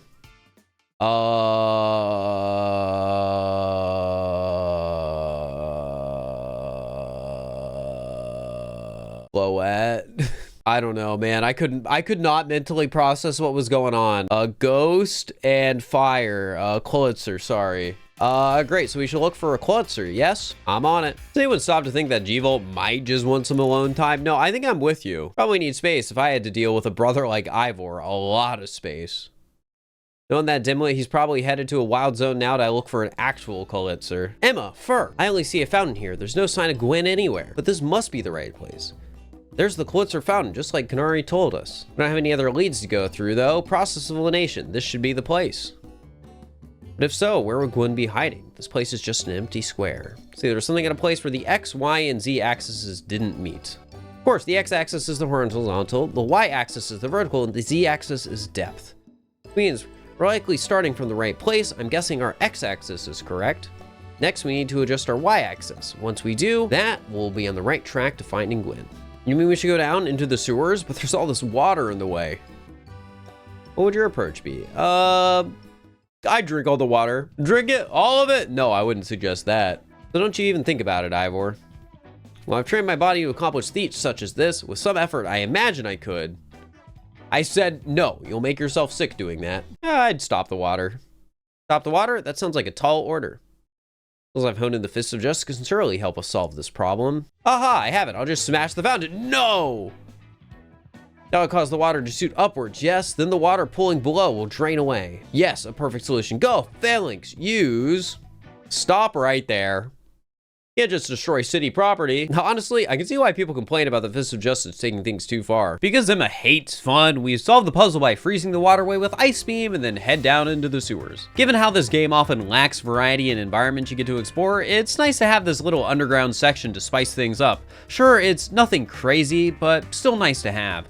Eventually, I find Ivor and Emma stopped at a locked door. We can't figure out a way to get by, but given all the Klefki in the area, we assume they might be able to help. Seems possible that one of Klefki's keys could help us open that lock back there. Then I shall go ahead and catch it. No, I want to. The Pokeballs I throw reach speeds over 100 miles per hour. This does unfortunately mean there is a chance of Klefki being knocked out as if it's caught. That's just a risk we'll have to take. Stop right there. That's hardly different than punching the poor thing.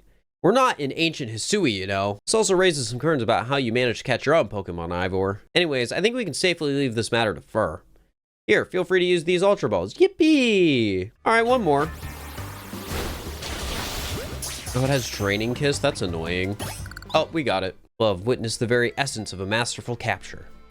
That's a bit excessive, no? I mean, we all catch Pokemon like that, right? Anyways, let's see if Klefki can open that lock. You know, I was wondering what key it's gonna use. It's struggling a little bit. Doesn't seem to have the key for this lock. Darn. Oh, I really thought that was going to be the trick to getting through here. If there is no gimmick or mechanism to open this lock, then it must be opened by a key. But there's no guarantee that said key can even be found in these sewers. Since we cannot obtain the key we must let my honed fist become the key. Our path will be opened thanks to my power. Justice Punch! This is what I've been waiting for. The whole door is gone. With that, our way is clear. Let's press on. We traveled deeper into the sewers, eventually finding a Chandelure that very easily could have been Gwen's partner Pokemon. Unfortunately, it led us right to a dead end. We explored every last inch of the room, but couldn't find anything. So Ivor decided to try and punch through the wall. Turns out it was an illusory wall, and Gwen was on the other side. We found our missing person. Where's the villain who trapped you down here? Let's think back over everything we've seen so far. Can you identify the culprit behind all this? Well, if you think about it, it's Ivor for being so nosy. There is no culprit. That's right, in a way. There is no culprit because no crime has been committed. What are you saying, Madam Detective? Gwen was trapped here. We saw it with our own eyes. The supposed victim here is Gwen. However, she came here of her own volition. That's the truth behind this whole case. The truth, if you really wish to hear it, then defeat me in battle. I'm a Pokemon trainer too, after all. Are we doing this? Yup, I'm going to win, so you'll all leave me in peace. Strength is power, strength is justice. Nice spin, gotta admit. All right.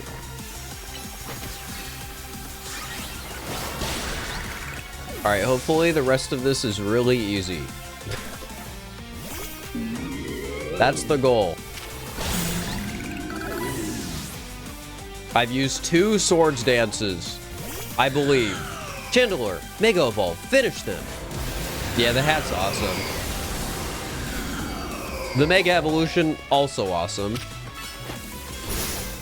Oh, you protected it, dang. It didn't matter though. My justice wasn't wrong, I simply lacked power. Well fought, in any case, and well deduced, both of you. I see, and what did you mean when you said well deduced? Where to start? You break every smartphone you touch, Ivor, and once you start battling in the ZA Royale, you don't stop, even when dawn comes. Your excessive training will keep going on and on as you climb the ranks of the Royale. Meanwhile, I'm the one who deals with all the complaints about your behavior. It is an enormous burden. So I asked Chandelure and one of the Klefki to help me hide down here. That way, you would be unable to participate in any promotion matches. But then you had to come and find me. I had no idea I was causing the Fist of Justice and my own sister so much trouble. Well, you were. So I'd love to see you give my brother a good thrashing for, oh, I will. It's true then, Fur is my opponent for my next promotion match. See for yourself. There it is, plain as day. Well, it seems I must prepare for our bout. I hope you will excuse me. I found this place when I was very young. It was here that I met Chandelure, though it was only a Litwick back then. The ghost-type Pokemon let me come and go as I please, so I visit on occasion. I love the quiet down here, and the dark. Well, now that Ivor knows about this place, I suppose you'll need to find a new hiding spot. You should head back for now. This may be your favorite spot, but it's not exactly fit for long-term residents, let's say. Of course, when you're ready to face Ivor, come to the Justice Dojo. While I generally enjoy the questline and how much of an idiot Ivor is, I was more than ready to take him on after that overly long detour. At last, you've arrived. Gwen has made her feelings on the matter clear, but even so, I must grow stronger. As I said before, if we are to live in harmony with Pokemon in this city, then Pokemon must be afforded the same freedoms that humans enjoy. And for both sides to enjoy those freedoms, what we will need is incredible strength.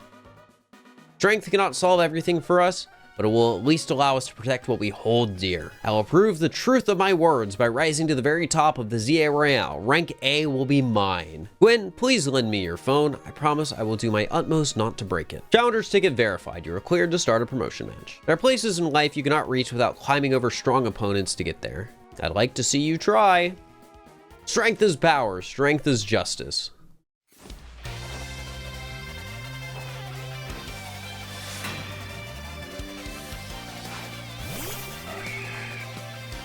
Oh, he has a boys of his own. All right, not the best Pokemon to start out with, I will admit.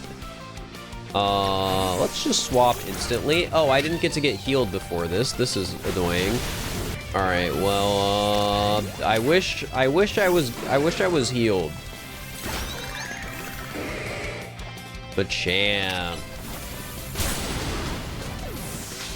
That's a fun move. All right, well, I'll just swap you in because, oh, I don't have the move I want you to have. You're supposed to have, whatever. It's fine.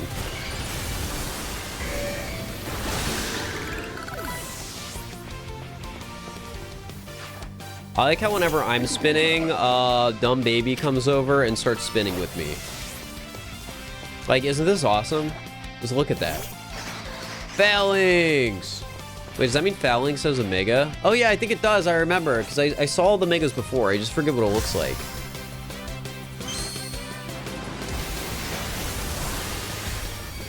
Yeah, that's pretty awesome. They cooked.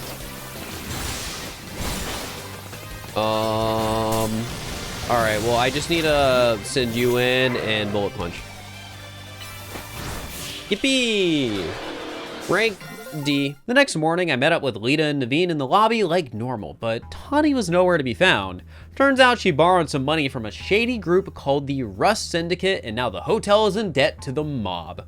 Great. Moments later, we receive a suspicious call on the phone requesting we meet at their office. Even better. Fortunately for me, this is a Pokemon game, so I can ignore the problem entirely while focusing on side quests and catching new Pokemon.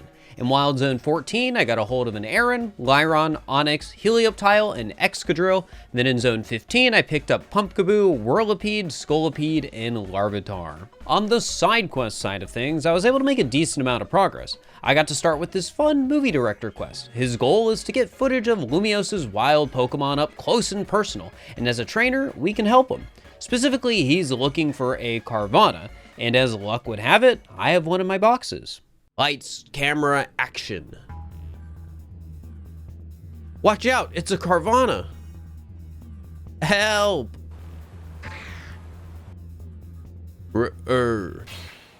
Cut. What's wrong, Carvana? You need to attack them, like, ferociously. It's so tired. Director, I was looking at facts about Carvana between takes. Apparently, it gets very timid when it's all by itself. Carvana that's scared of humans. That's not bad. Not bad at all.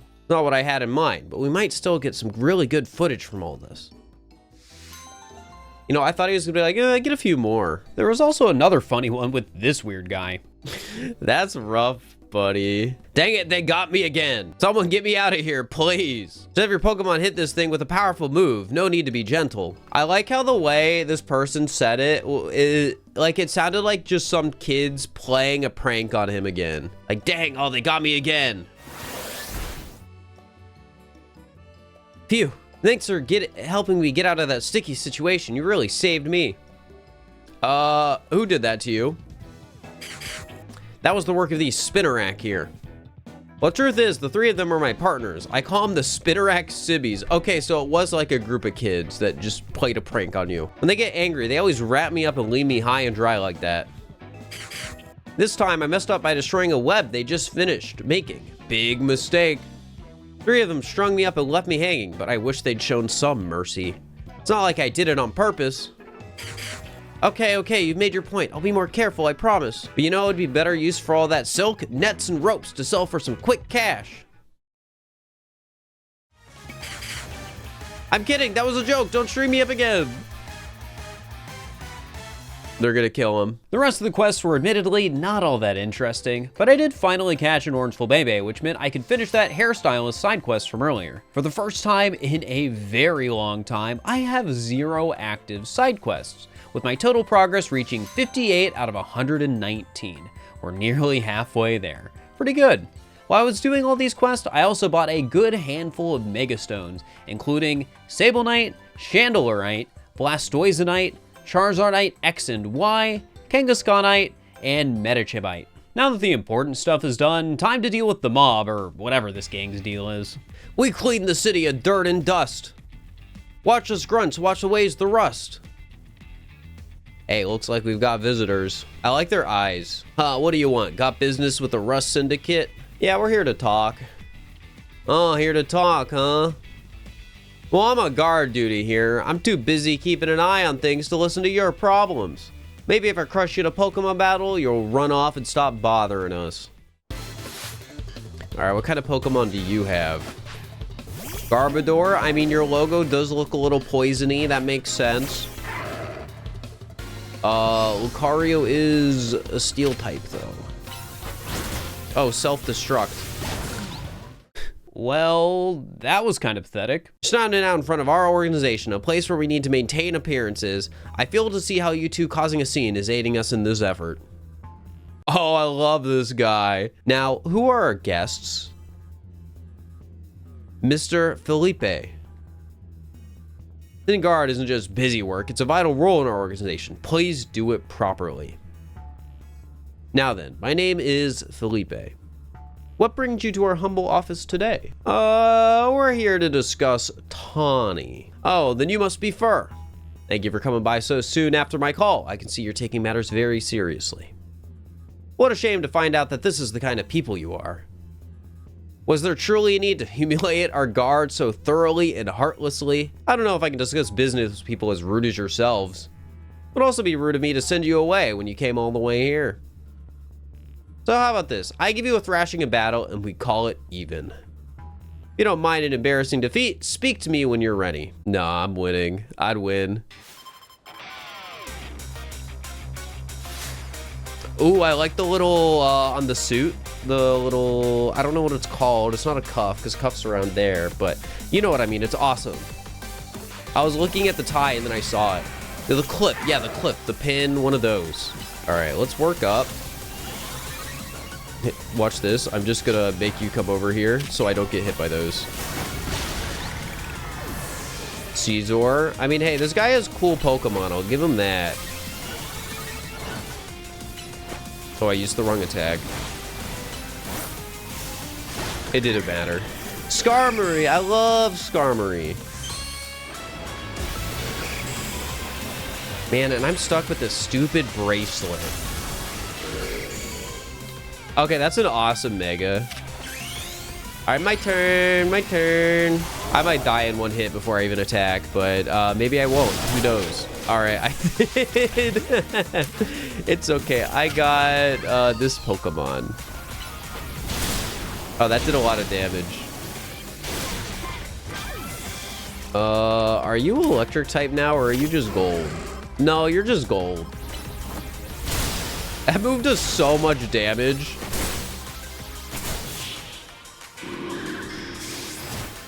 Very impressive indeed for someone so young. Taking the liberty of healing your Pokemon is a sign of my goodwill. And as a man of my word, I think it's time for us to talk business. Please follow me. Come on, Fur, we should head in after him. We're gonna walk in and I'm gonna get a gun placed to my head, man. Okay. Wait here, please. These two are here to speak with you, boss. So you two, I take it you're here to talk some sort of deal. Better make it worth my time. I'm sorry, can I ask, who are you? This is the boss of the Rust Syndicate. Mr. Corbeau. I'm never gonna be able to say that right. Corbeau. All right, I'll try to remember that. Now then, let's talk business. Like I said, though, you'd better make it worthwhile, otherwise who knows what may happen to you. We had to come in Tawny's place because we couldn't get a hold of her. Be honest, though, we're not sure why she came to you for a loan in the first place. This whole deal began when I encountered Tawny out helping people in the city. She was lending a hand to a member of our organization, so I asked her if there was any way we could help her in return, as thanks, of course. She mentioned that the hotel she was helping out was struggling to get customers. And I thought it was the perfect opportunity to offer our assistance. One of our services is providing loans in those of need, you see. Tawny was rather enthusiastic about the idea. She mentioned needing funds to create some promotional videos for the hotel. It was my pleasure to loan her 100,000 Poke for this purpose. Friend helped us, so we helped her friend. A beautiful little circle, isn't it? What an evil little smile. Oh, and he already put it away. Excuse me? You said on the phone that the interest is already up to 1 million now. You call that helping? Naturally, I made sure to indicate the terms and conditions when finalizing the loan. Friend claimed that if she made a video and posted it ASAP, guests would flock to your hotel so she could pay us back in full the very next day. What? But our videos aren't that great anyways. We'd be lucky if one of them broke even 10 views. Certainly not bringing in a lot of guests. I should have asked her, are you sure? You're not a pro. Can you really make a video that good? I told her she shouldn't be overpromising, but she did. So now what I want to know is, what are you two going to do about the situation? That interest rate's a little crazy. Listen, I'll tell you what. We can leave the matter of the 100,000 Poke that Tawny borrowed between her and us. That way, you two only have to deal with all the extra interest she accrued. How do you expect us to deal with it? I'm not a monster. I know having this big old debt from Tawny hanging over your head can't be fun. So I've got a proposal for you. Nothing too hard. I just wanted you to take care of some little jobs here and there for us. You do well, and I'll start reducing the interest that is owed to us. Well, I should believe that you'll actually follow through on that. Is this kid trying to test my patience? Oh, he's bad. Look, I'm cutting you a deal here. Out of the goodness of my heart, I might add. Now, if you choose to reject my kind offer, then we'll show up at the hotel and have a big old Pokemon showdown, every single one of us. So what do you say? I assume you'll accept? I'd win. What's that? Yes, we accept. Lita, no, I can handle this. You've seen me go. Now, that's what I like to hear. Pleasure doing business with you. How much will we have to do before the interest is taken care of and we're done working for you? Well, if you work really hard, maybe just one job. Or I can keep giving you more work. It's up to me, really. So you're saying we might just keep us working for you forever? Oh, don't worry. It probably won't come to that. Look on the bright side. These jobs will all be for the benefit of the city. Just do your best, and I'm sure everything will go fine. To be clear, this deal is between you two and the Rust Syndicate. Tawny has no part. I'll be in touch. The exit is over there. Kindly see yourselves out. Lita, I had this. You could have just said no. So glad we're out of there. More than half of me thought they might not let us go. Guess now we know firsthand how they rope people into giving them free labor forever. Tawny is such an idiot.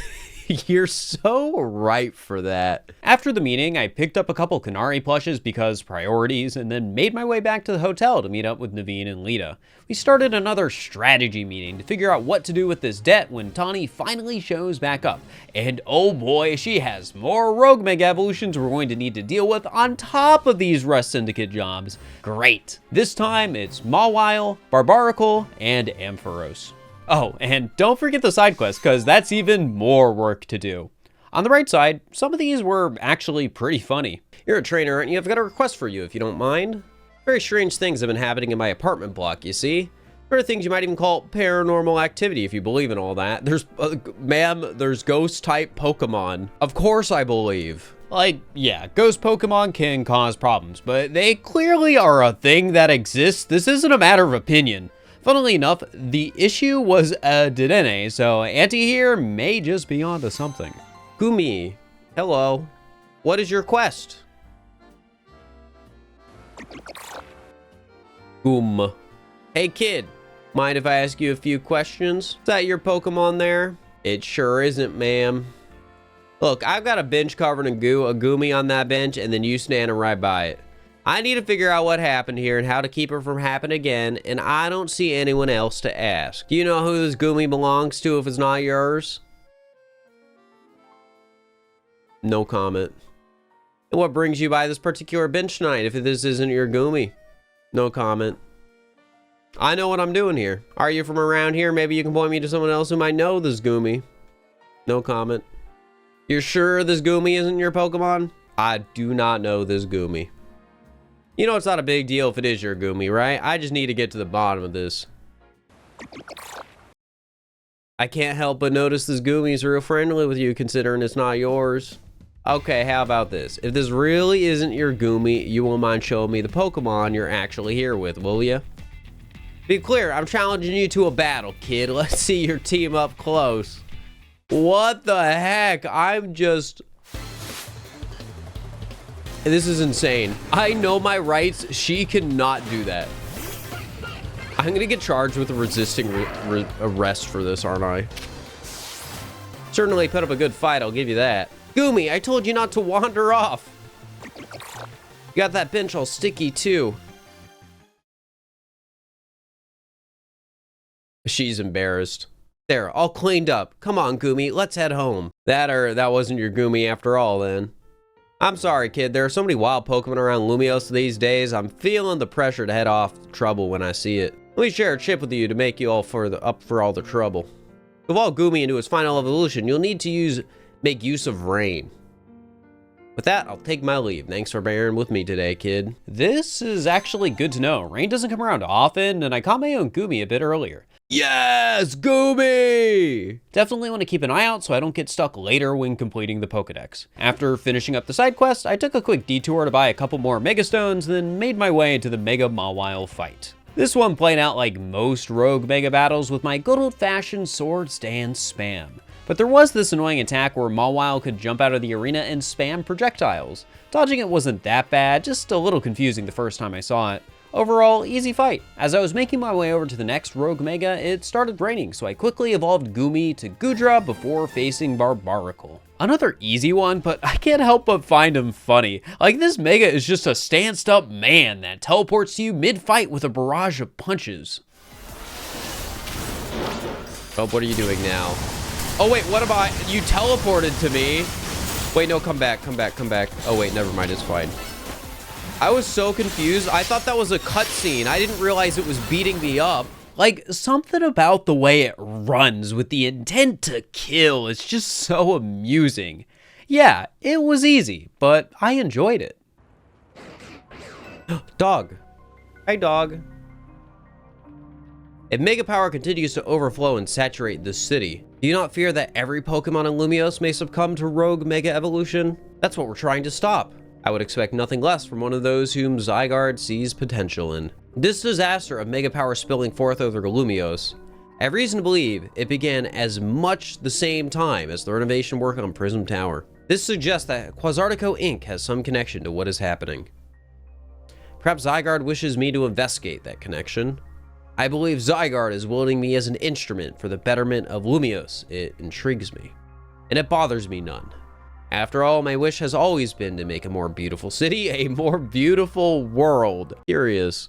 Anyways. Oh, before I forget, let me heal Dumb Baby and your other hardworking Pokemon. Hey, thanks. Lastly, I made my way over to Mega Ampharos, but the game decided I had to do a quick battle with Gwyn first. The little Swords Dance, heal block, you fool. I don't need, that doesn't matter to me. Oh, you're using Phantom Force, that's annoying. I'm gonna Mega for the fun of it.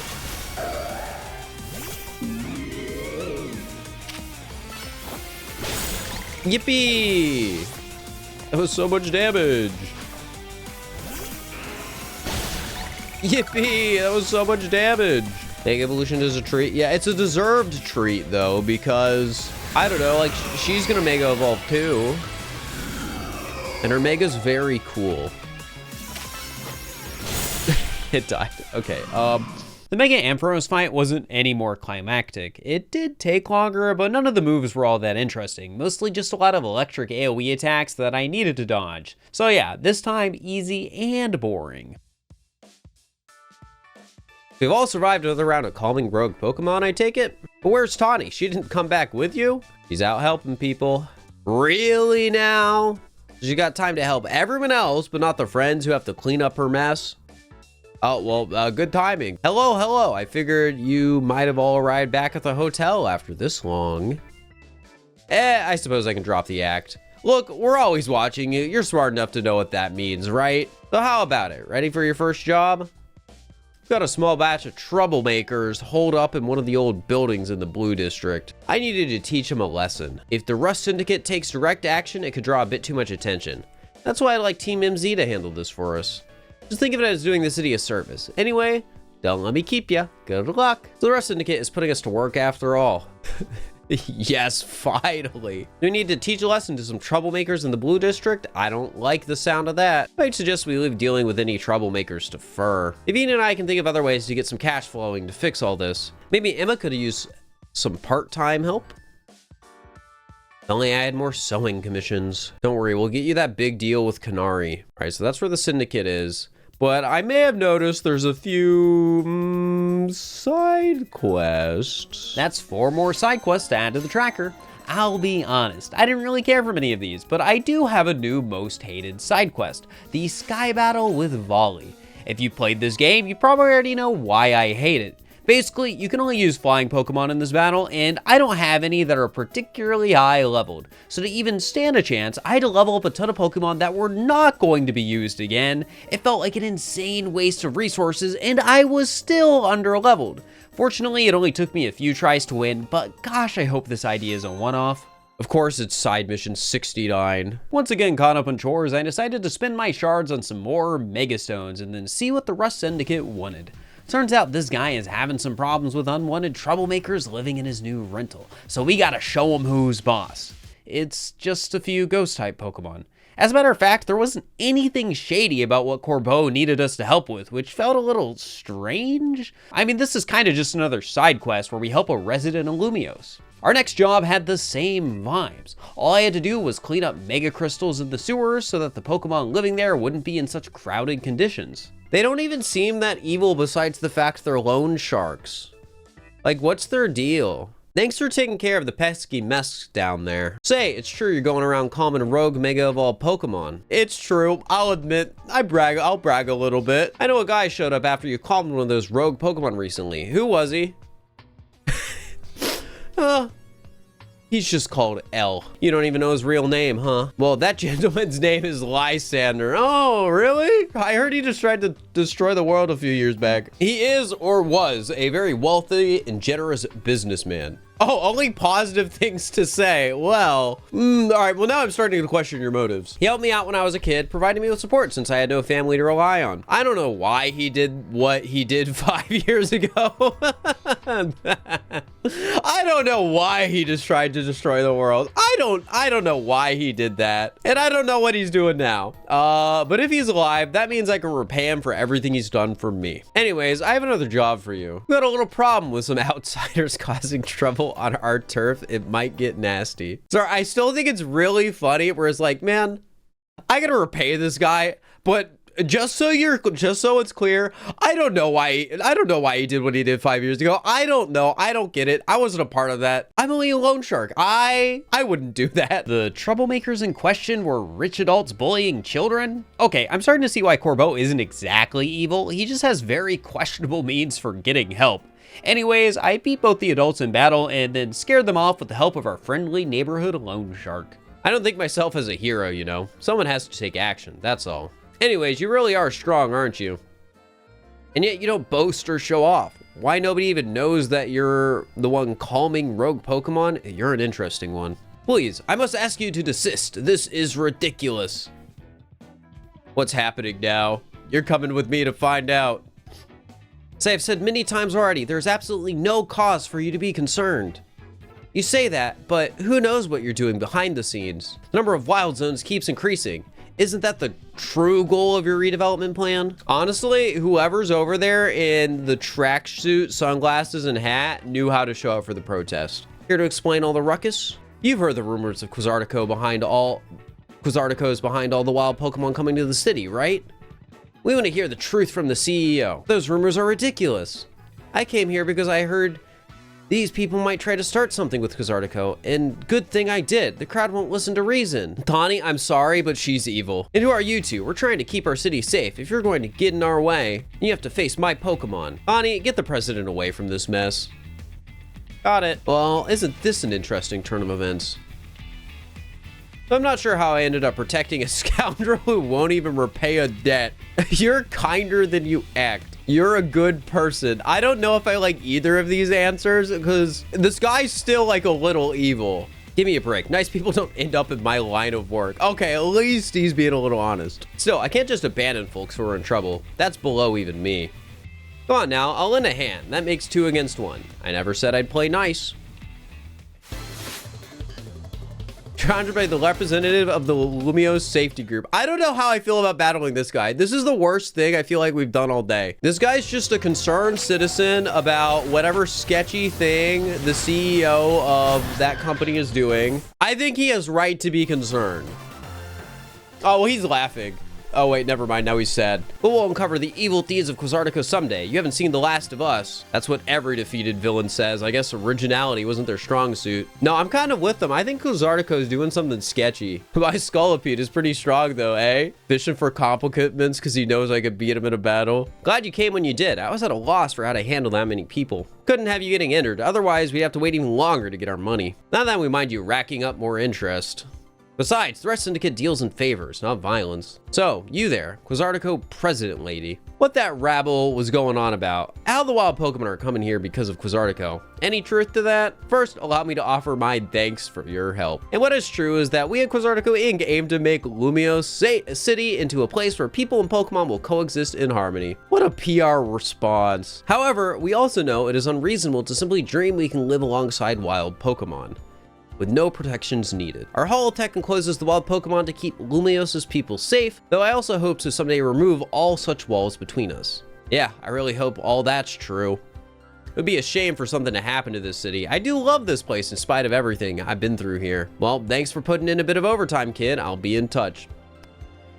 And you just believed her? You just believed her? You're a loan shark and you believed her? I'll stick with President Jet and make sure she gets back okay. I'd ask Vinny to handle it, but apparently he's off dealing with some other urgent thing. Why don't you head back to the hotel for now? I bet Lita's worried about you. I guess that's funny coming from me, the one who's caused everyone all this worry. She's so evil. They're all so evil. Corbo's probably evil. The CEO's probably evil. Tawny's still an idiot. Back at the hotel, both Lita and Naveen seem to agree that Corbo is just a weird little man with a roundabout way of making me do volunteer work. But before I have a chance to say much, I'm already being called back to his office. Alone. Turns out our interest is cleared, but that's not why I'm here. He wants a battle, and coincidentally, that battle is my next promotion match. All right, well, I don't have any... His picture's so stupid. Mine is too, but I need to come back a bit later. I don't have my ticket. I was wondering who my next battle would be, and you know, I feel like it makes sense it's him. Oh, but they give me more quests. They give me more quests to complete before nightfall. This added 4 more quests to the map, but only one of them caught my interest, and that's the Sushi High Roller Battle Restaurant.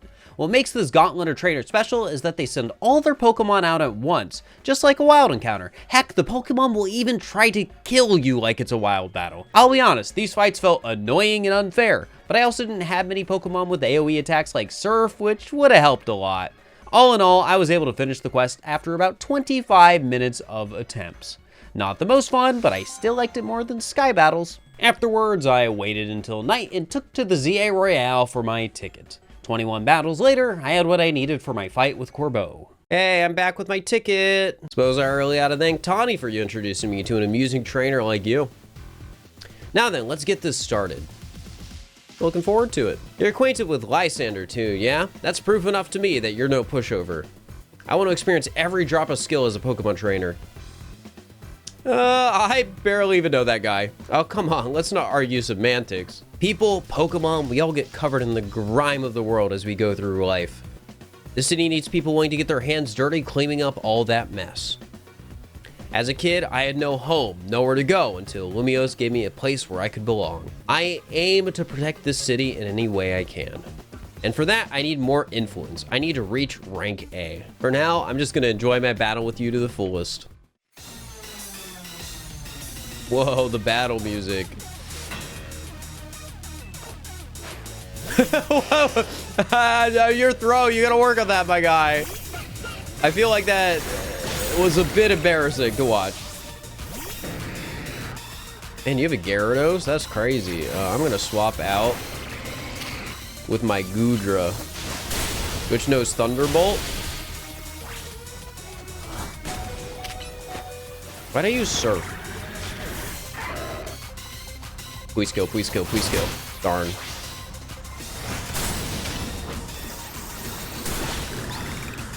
Roserade.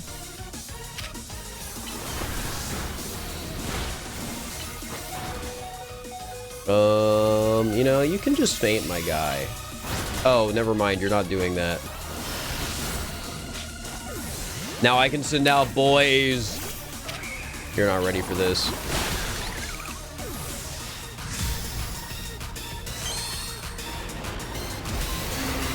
Okay, you did look pretty cool when he Mega'd.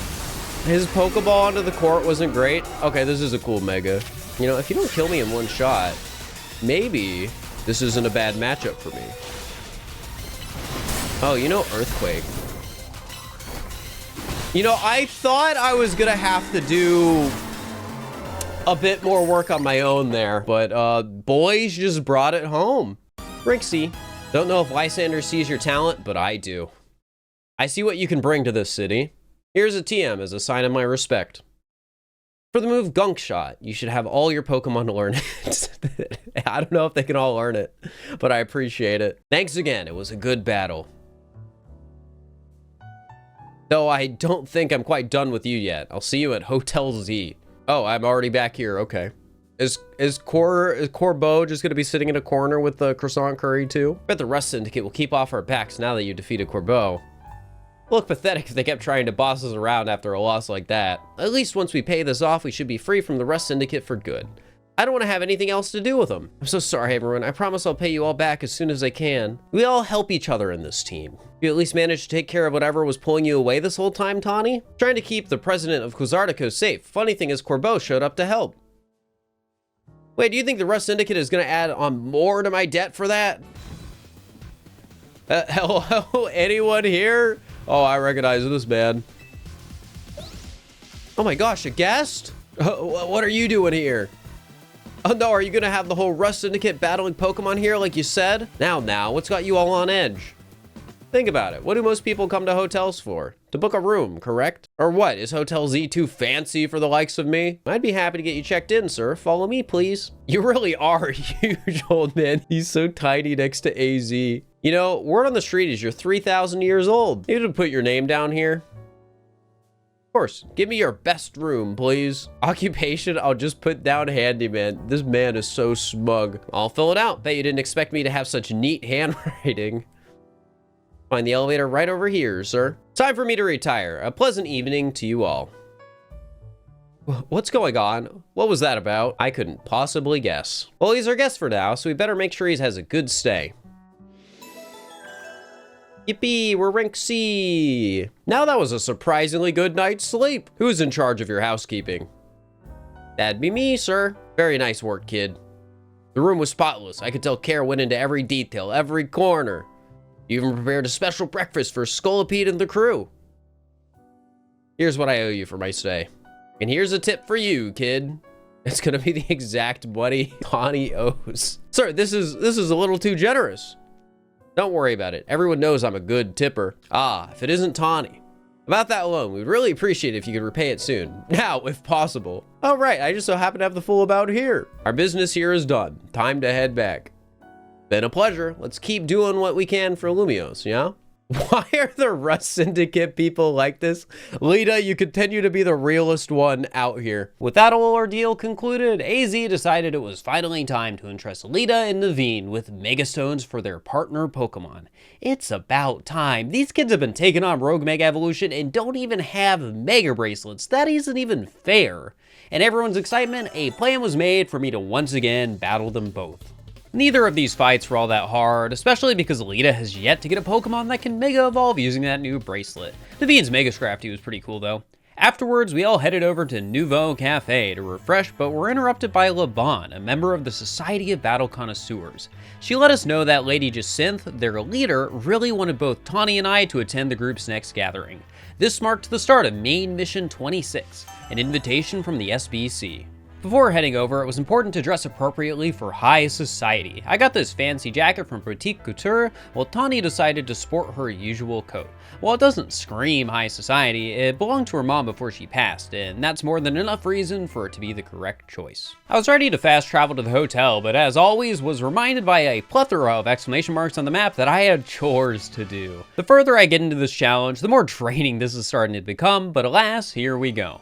I traded in some more screws for plushes, caught Prior, Skarmory, Lappent, Phalanx, Starmie, Barbacle, and Forgus to clear Wild Zone 16 and 17, then did 7 more side quests to bring my total all the way up to 80. I didn't really care for any of these, mainly because the novelty of Lumiose city life is starting to bore me.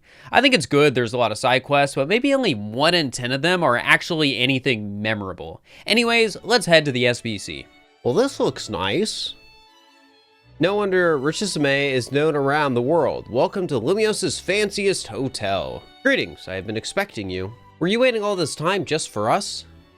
Well, yeah. Things get seriously nasty for me if you kids decided to flake out and no-show. And I don't even want to think about what would have happened to you guys. I digress. Once you both are adequately prepared, kindly follow me. Sigh. You hear that? Wonder what's up with her. She hates her job. Society of Battle Connoisseurs uses this floor as our battleground. Lady Jacinth will provide more details shortly. Until then, you may do as you please. There's people I know here. That dumb himbo's in the background. Oh, score. Looks like I got another shot at revenge against Fur. A redemption arc is just what my storyline needs. Nothing amps up the base like a comeback. Really hope it's you and me in the finals, G-Volt. That would go viral if we streamed our showdown. That would be nice. But being lumped together with Ivor like this is mortifying. Ah, there she is. Lady Jacinth has arrived. I love Pokemon characters. They're always so over-the-top positive. Bienvenue and hello to one and all. I am Jacinth, your humblest host for this fine event. We, the Society of Battle Connoisseurs, strive to provide more than simply a venue for battling.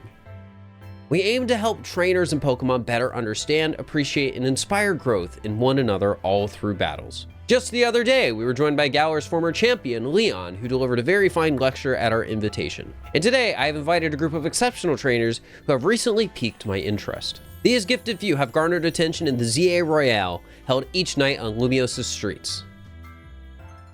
Let us begin. As I call your names, please come and join me on the court. From Dynamo, the electrifying Canary, and the venerable Tarragon. From the Fist of Justice, the mighty Ivor, and the inimitable Gwen. From the Rust Syndicate, the cunning Corbeau, and the dependable Felipe. And from Team Him Z, the valiant Tawny, and the up-and-coming Fur. Honored guests, I, Jacinth, am thrilled to announce a very special tournament for your enjoyment today. I call it Le Super Tournoi de I can't read any of that. I'm not French. Huzzah! So sorry, I gotta take this call. What's up, Vinny? Got some rogue Mega Evolution cases for us? Jacinth? Yes, what is it? We really appreciate the invite, but something urgent came up. What could possibly be so important? Connie. I know it is important, I understand, but Every time I have done so many side quests and it's been fine. We've got to go. Well, bye, I guess. I mean, yeah, we're doing the right thing, but God, Tani is such an airhead sometimes. At the hotel, another strategy meeting ensued. This time, we were tasked with taking down Frostlass, Altaria, and Venusaur. Oh, and Jacintha's here too. And what exactly is this rogue Mega Evolution problem, might I ask? Oh, come on, does anyone actually think we need to go over it again from the start? Toddy, something's off. Have you noticed? Now that you mention it, does the strategy meeting feel weirdly crowded to anyone else? Are you all right, Lita? Sounds like you're imagining things. Or maybe not. What are you doing here, Jacinth? As the host of Le Super Tournée de Jacinth, I am here to personally escort you back to the venue. This is what the city's elite like to wear. The fabric of your outfit is certainly gorgeous, but what really stands out is the craftsmanship.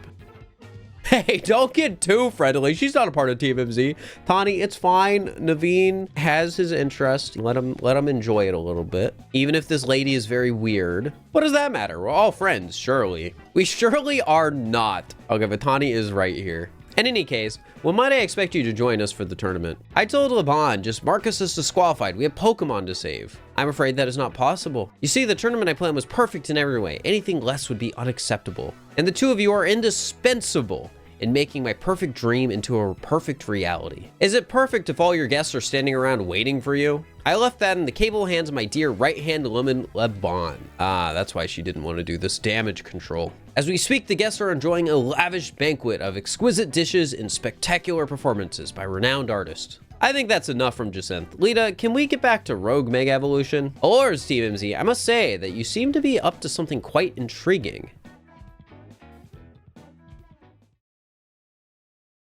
But know this, I do not take kindly to those who make light of my tournaments. So basically every single like leader boss type people seem to be evil in some way.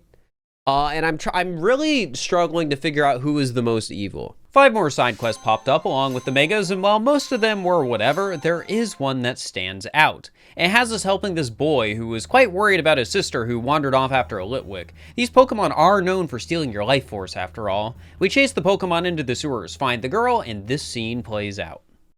Who are you? Kansei asked me to help. Oh, so you came to find me. It just keeps spinning. My brother worries too much. Hee, we're almost done here. The jump scare. They're gonna drain my life force. Hey, are you okay? Oh, thank goodness. I was worried you'd never wake up. My sister says she came here to help this Litwick. Poor little thing seemed really weak, so I was letting it absorb some of my life force. Whoa, you're so sweet. I heard somewhere that's what helps Litwick stay happy and healthy. You should leave that kind of thing to someone grown up like me. I have way more life force. Yeah, I guess. Thanks for coming to find me anyway. Bye-bye. I hope you feel better now, Litwick. That's such a kid thing to do, to be like, oh no, this Pokemon looks so small and weak, but it needs to eat my life force to feel better. I'll give it some of my life force. That's okay. What a little guy.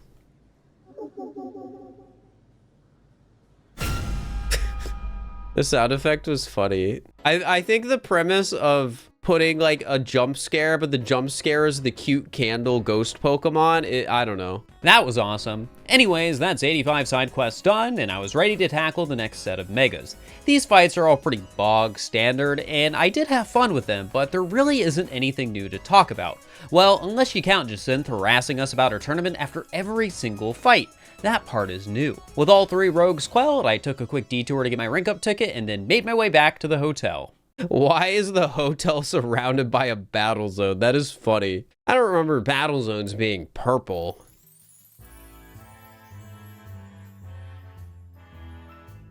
Hello and bienvenue to the Jacinth Zone. Well, similar to the Wild Zones and Battle Zones, you know, this one is for my own personal use.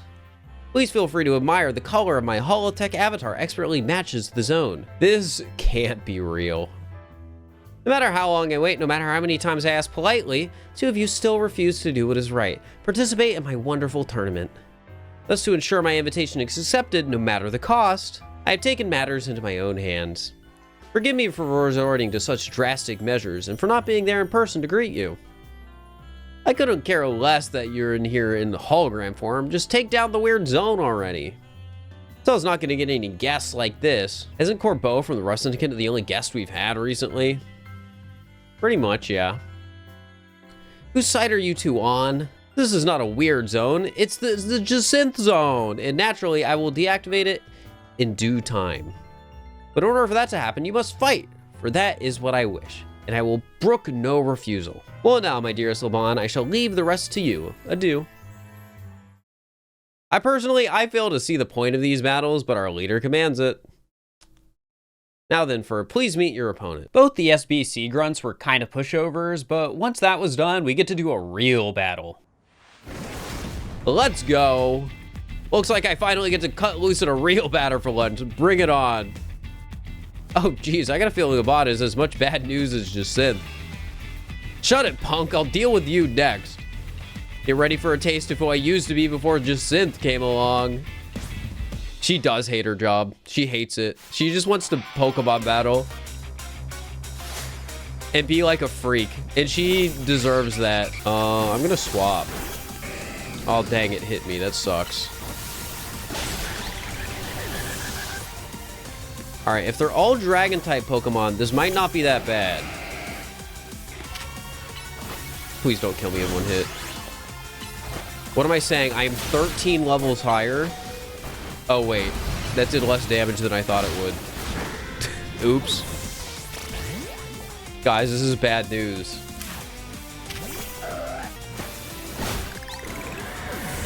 I got carried away. Dumb baby's down.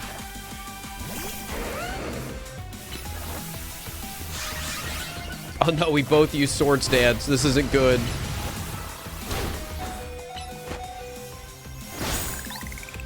We had the same strategy, but I was slightly faster. I haven't seen this Mega yet, have I? Time for our secret weapon. Mega Evolve so we can drag this kid. Dragalge? Or Dragolade? I don't know how to say it. I've never known how to say that one.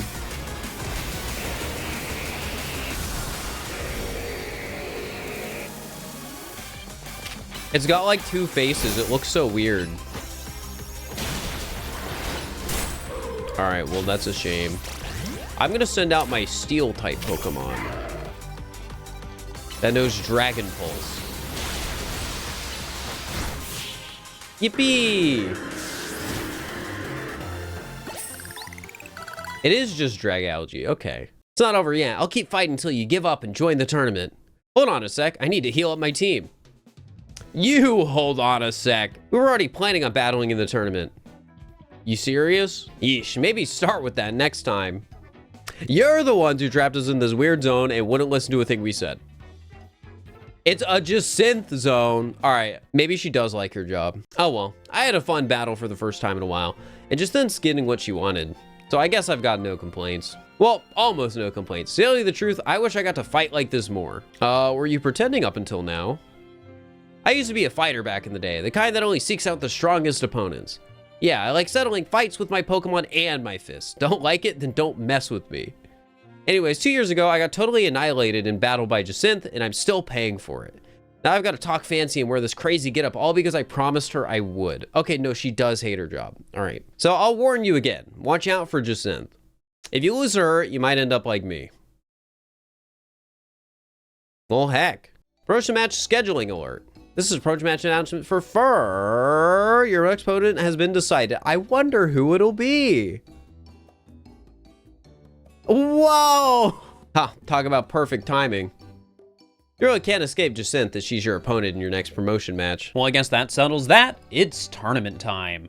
Finally, we've been waiting here forever for you, Fur. For me, why? After you left, we figured the tourney was off, but when we tried to leave, we got trapped in this weird Jacinth zone thing. Wait, this is so funny. They're just the normal bracket, and then... I'm sorry, it's really funny. Wow, there's planning things with your own convenience in mind, and then there's this. Connie, speak your mind. I definitely liked the premise of this tournament. It shows how insane of a character Jacinth is, and it gives a good excuse to rematch a few of the characters I've come to enjoy over the course of the game.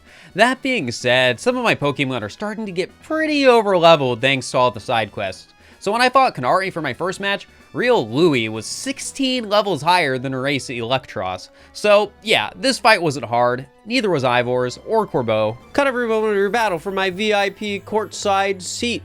I feel like all the seats are courtside seats. You're just bragging. This is your own venue. You don't need to brag like you paid anyways. Trainer who has fought all the way to the top of the Lay Super Tournoi de Jacinth is my personal favorite, Fur. In your next battle, you'll be facing off against none other than the gracious host, me. What Pokemon are you gonna have? Are you gonna have like fairy Pokemon? Or are you gonna have something else because you're evil? She's gonna have Jacinth Pokemon. You're right, my bad. Now here we are, about to begin the final round. May it live up to, nay, exceed the wildest expectations of our lovely guest with Hi, dog. Do you need me for something? I can go. Huh? What's with that Pokemon? How did it even get in here? Gah, more trouble? I don't know what's going on, but I can't afford to let anything else go wrong.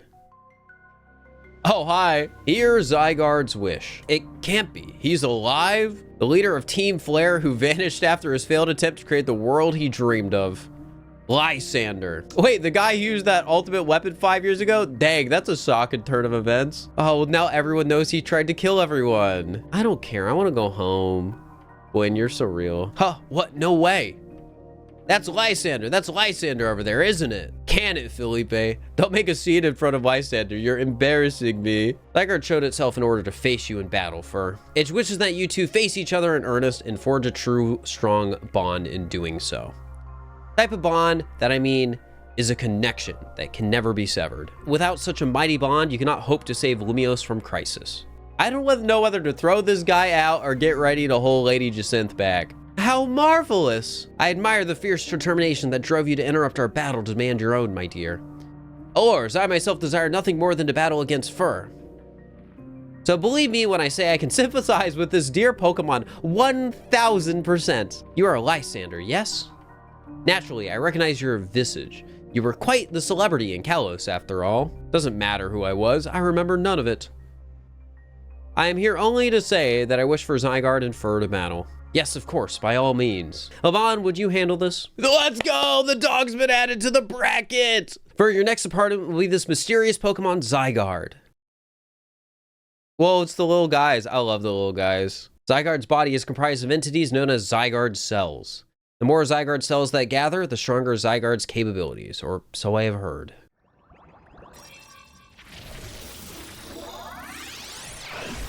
No longer puppy doggy. That is Zygarde's 50% form. Okay. Into a battle with the mysterious Pokemon Zygarde. Boys, you were meant for this.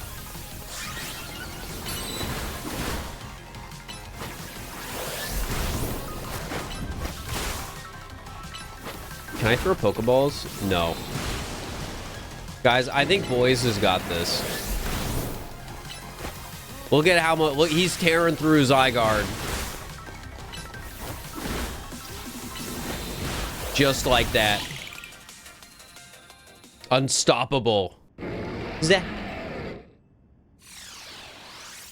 Back to doggy. Now, you've seen Zygarde in its 50% form, but not yet in its ultimate one, Zygarde Complete. I will collect the remaining Zygarde cells as Zygarde has commanded me. You must focus on becoming a Pokemon trainer mighty enough to fight at Zygarde's side.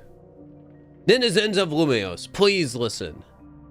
The time has come for each of you to consider what it means that Zygarde came here today.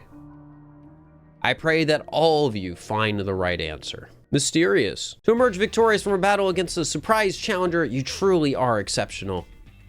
Now it is time for the undeniably incredible Fur and the exceedingly incredible host of this terrific tournament to finally begin the final round. But this is not merely the final battle, it is also our promotion match. Hope that all of you gathered here are ready to witness the riveting resolution of today's event. Let's do it. Once I reach rank A, I will make it my mission to bring happiness to the people of Lumios. To do so, I'll make each and every one of them into the strongest trainer they can be, for that is my duty as an influential socialite. I forget what that word is. Socialite. Yeah, that word. Wait, the song's crazy.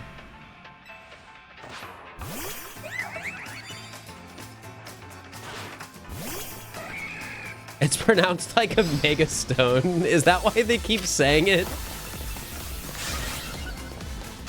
Hey, don't worry, I won't. No, you boys, you fell for it. You weren't supposed to go through there.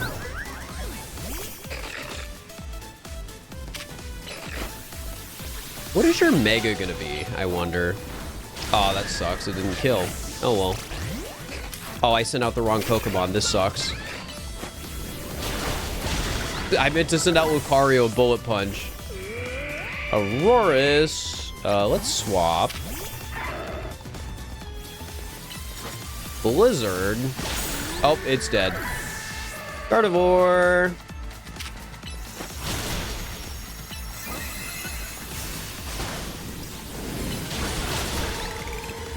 All right, what is your mega? What would you have?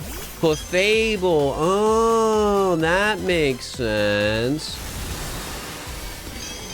The mega's so silly. I think it's funny it used Protect, but it didn't use it fast enough for my move to not hit. Anyways, I'm gonna send out Dumb Baby.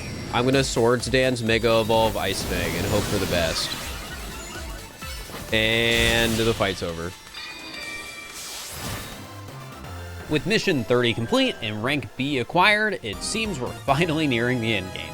The next morning, we started mission 31 by heading over to Quizartico to meet up with Vinny. Or, I mean, catch more Pokemon in Wild Zones and do more side quests. Yippee! I started with Wild Zone 18, clearing it by catching a Bagon, Salamence, Lopunny, Altaria, and Noivern. Next was 19, which included Kangaskhan, Clefairy, and Drampa. This zone also had Eevee, which would be super helpful later when it came to clearing out the decks. For side quests, there was only 1 out of the 9 that piqued my interest, and that was the final Pokemon Battle Banquet at Restaurant Lowell. This time, it's a whole 10 trainers in a row, and there's still no healing between battles. This genuinely took me a whole hour to beat, and I only won after leveling up Dumb Baby to 100. Sure, that was kinda cheaty, but it was a hard challenge even with my team overleveled, and I just wanted to move on with the story. Tawny and I met up with Jet at Quizartico, where she thanked us for our help the other day and gave us a bare-bones explanation about how the tower is emitting some strange power.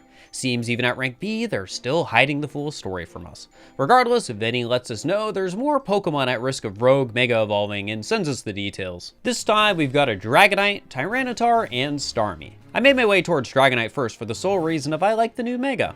As it turns out, leveling up Dumb Baby to 100 made this very easy. Swords Dance plus Mega Evolution and Ice Fang let me win the fight in about a minute. Maybe I shouldn't have gotten impatient with that last side quest, but ah well. I decided for Tyranitar, I'd force myself to not use Dumb Baby so that things wouldn't feel as pointless. Riolui still kind of teared through the fight and made it feel pretty easy. I guess all my Pokemon are overleveled at this point, huh? Lastly, we have Starmie. Guys, do you think Lita's on TikTok? God, Mega Starmie's awesome. I don't care what people say. I love this. This is awesome. All the haters are wrong. This is the best one.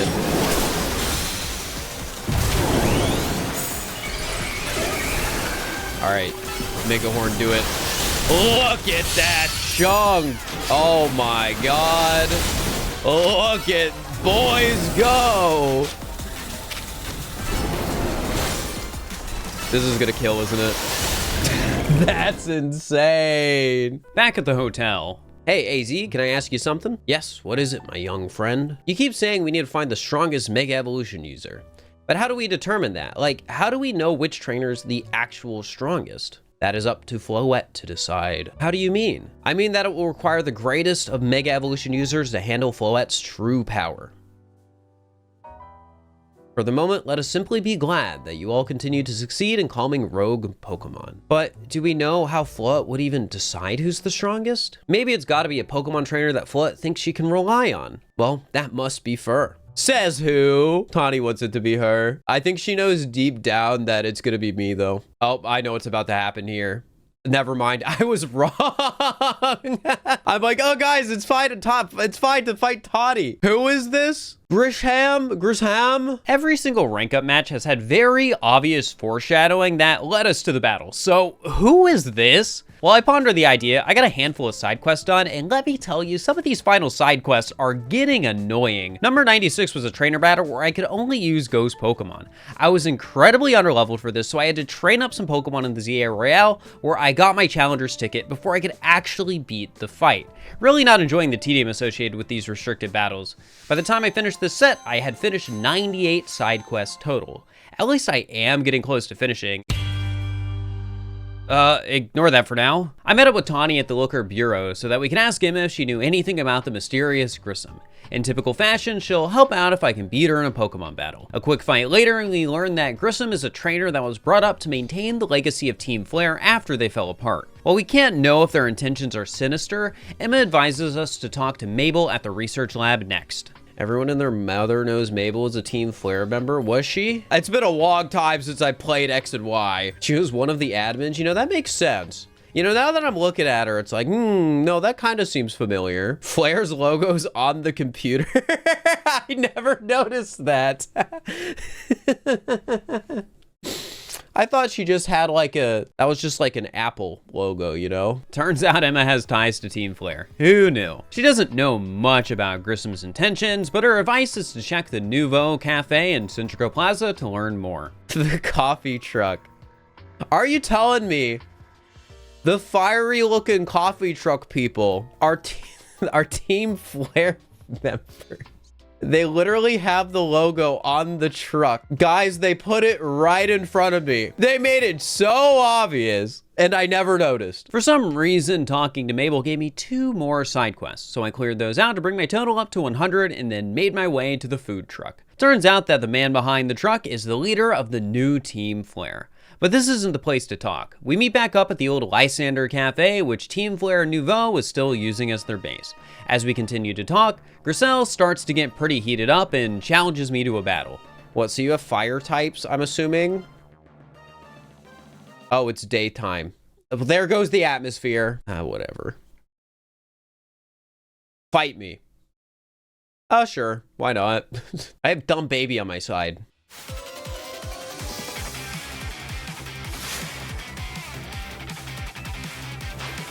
Talonflame. This isn't gonna go well for you. My dumb baby has become the hydrogen bomb. There's nothing they can do.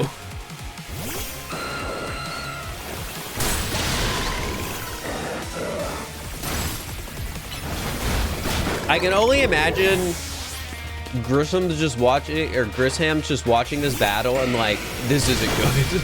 Dumb baby's too strong. Wait, does Pyroar have a Mega? Wait, it does. I remember seeing it. It looks so stupid. Yeah, it looks a little dumb.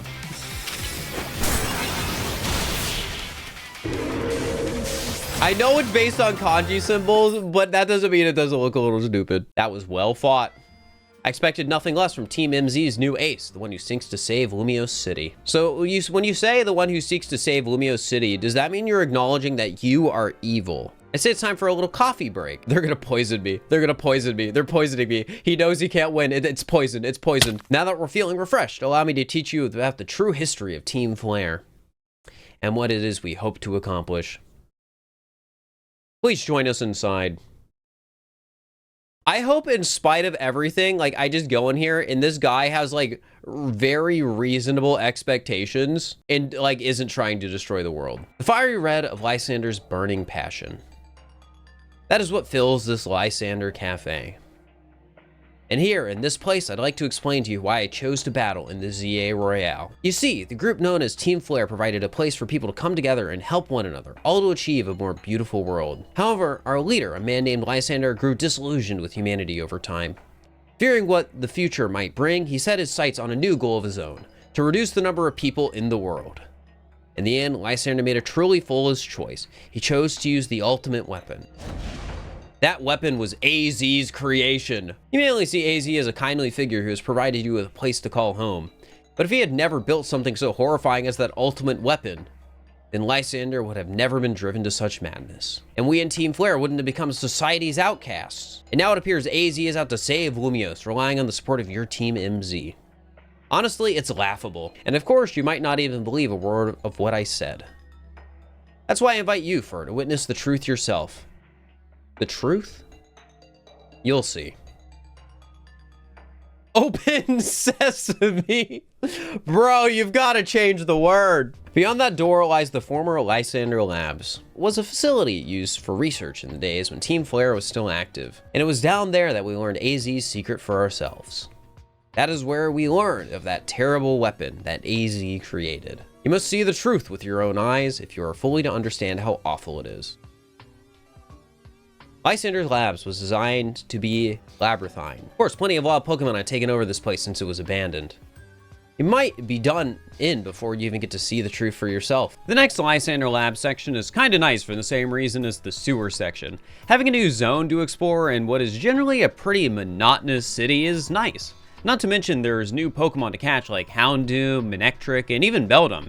However, the actual gameplay isn't anything to write home about. It's just wandering around for keycards and pulling levers to turn on teleporters. At the end of it all, we find one of Team Flare's old computers. It recounts how they found the ultimate weapon, learned it was powered by life stolen from Pokemon, and finally the ultimatum they came to of reducing the number of living things on the planet. Zeh. Hi, doggy. Buddy seeing you here. Have you learned the secret of the ultimate weapon, how truly abominable it was? AZ created that weapon. Then 1,000 years later, he also made a device that now dwells within Prism Tower. Hell, but how? Zygarde seemed to wish that I come to this place. I have lost most of my memories, and yet this place does bring back something. What I remember most clearly is AZ. When I spoke with him 5 years ago through the bars of his cell, I did not know his true intent. But I did learn of the device within Prism Tower. Set my mind on activating both the ultimate weapon and that device. But to activate the device required a certain Pokemon, one particular Floette. And there was no way to know where that Floette could be found. That led me to abandon my plans for the tower's device, but the ultimate weapon could still be activated using the key AZ carried. And so I did. There was an explosion, I remember that much, though I cannot recall the cause of it. Perhaps the weapon was incomplete. I was buried deep in the earth, together with Team Flare's secret base. Zygarde saved me. It worked to protect all living creatures in the area from the light raining down, the deadly light of the ultimate weapon.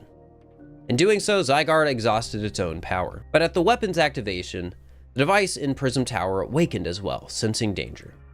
Now it has become a threat to Lumios. It could fully lose control at any time. To stop the device and protect the city, Zygarde must regain its true power. Sooner or later, the tower will enter a frenzied state similar to Rogue Mega Evolution. The only one who can bring it back under control is AZ's Floette. Yes, we need the Eternal Flower and a trainer who can draw forth her full power. This is the truth I know.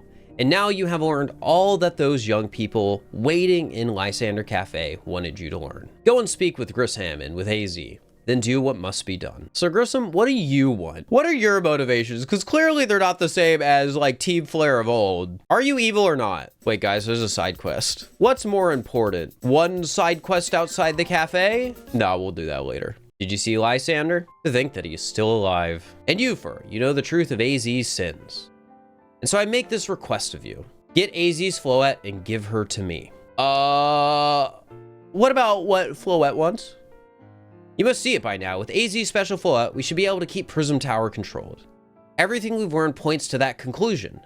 We must stop the tower from going on a rampage if we're ever to achieve that kind of beautiful world Team Flare once dreamed of. And if we can be the ones to protect Lumios, then people will finally see us differently. Do you understand? We were mere children, born to those who chose to join Team Flare. And yet, we too became pariahs in the eyes of society when Team Flare was disbanded. But we couldn't just leave Lumios. The city is our home too, and we love it so much as anyone else. The only reason Team Flare existed was to make Lumios better, to make all of Kalos better. At Novu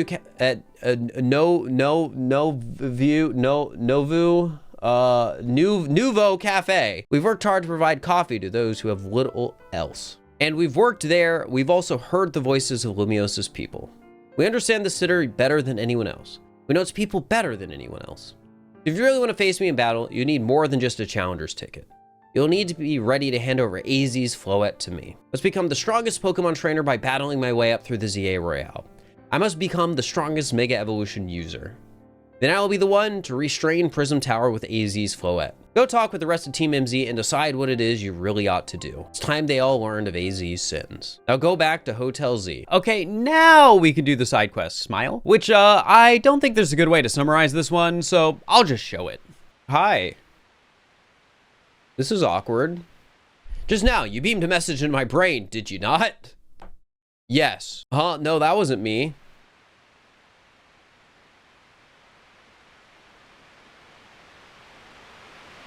There's no need for pretense, my friend. You are clearly one of us. We're trainers who live in the blessed company of Starmie. Please join our next gathering. We shall invite the Starmie dwellings among the stars to descend and grace us with their presence. For us, as we know, Starmie are none other than the very stars themselves. Return here at night and make sure you are accompanied by a Starmie of your own. Quest 100, Starmie on high. All right. Well, before I save the world, I gotta join a Starmie cult. Is this why Lita didn't want to evolve her Staryu? You might be onto something. There it is, the cult. So you have a Starmie with you. Wonderful. Let us begin. It is time to call down the Starmie dwelling in the heavens. We can achieve this only when our hearts are one with those of our Starmie. Star. Star. Please join our invocation. Star. Louder, everyone, again. I'm gonna do this one. Star.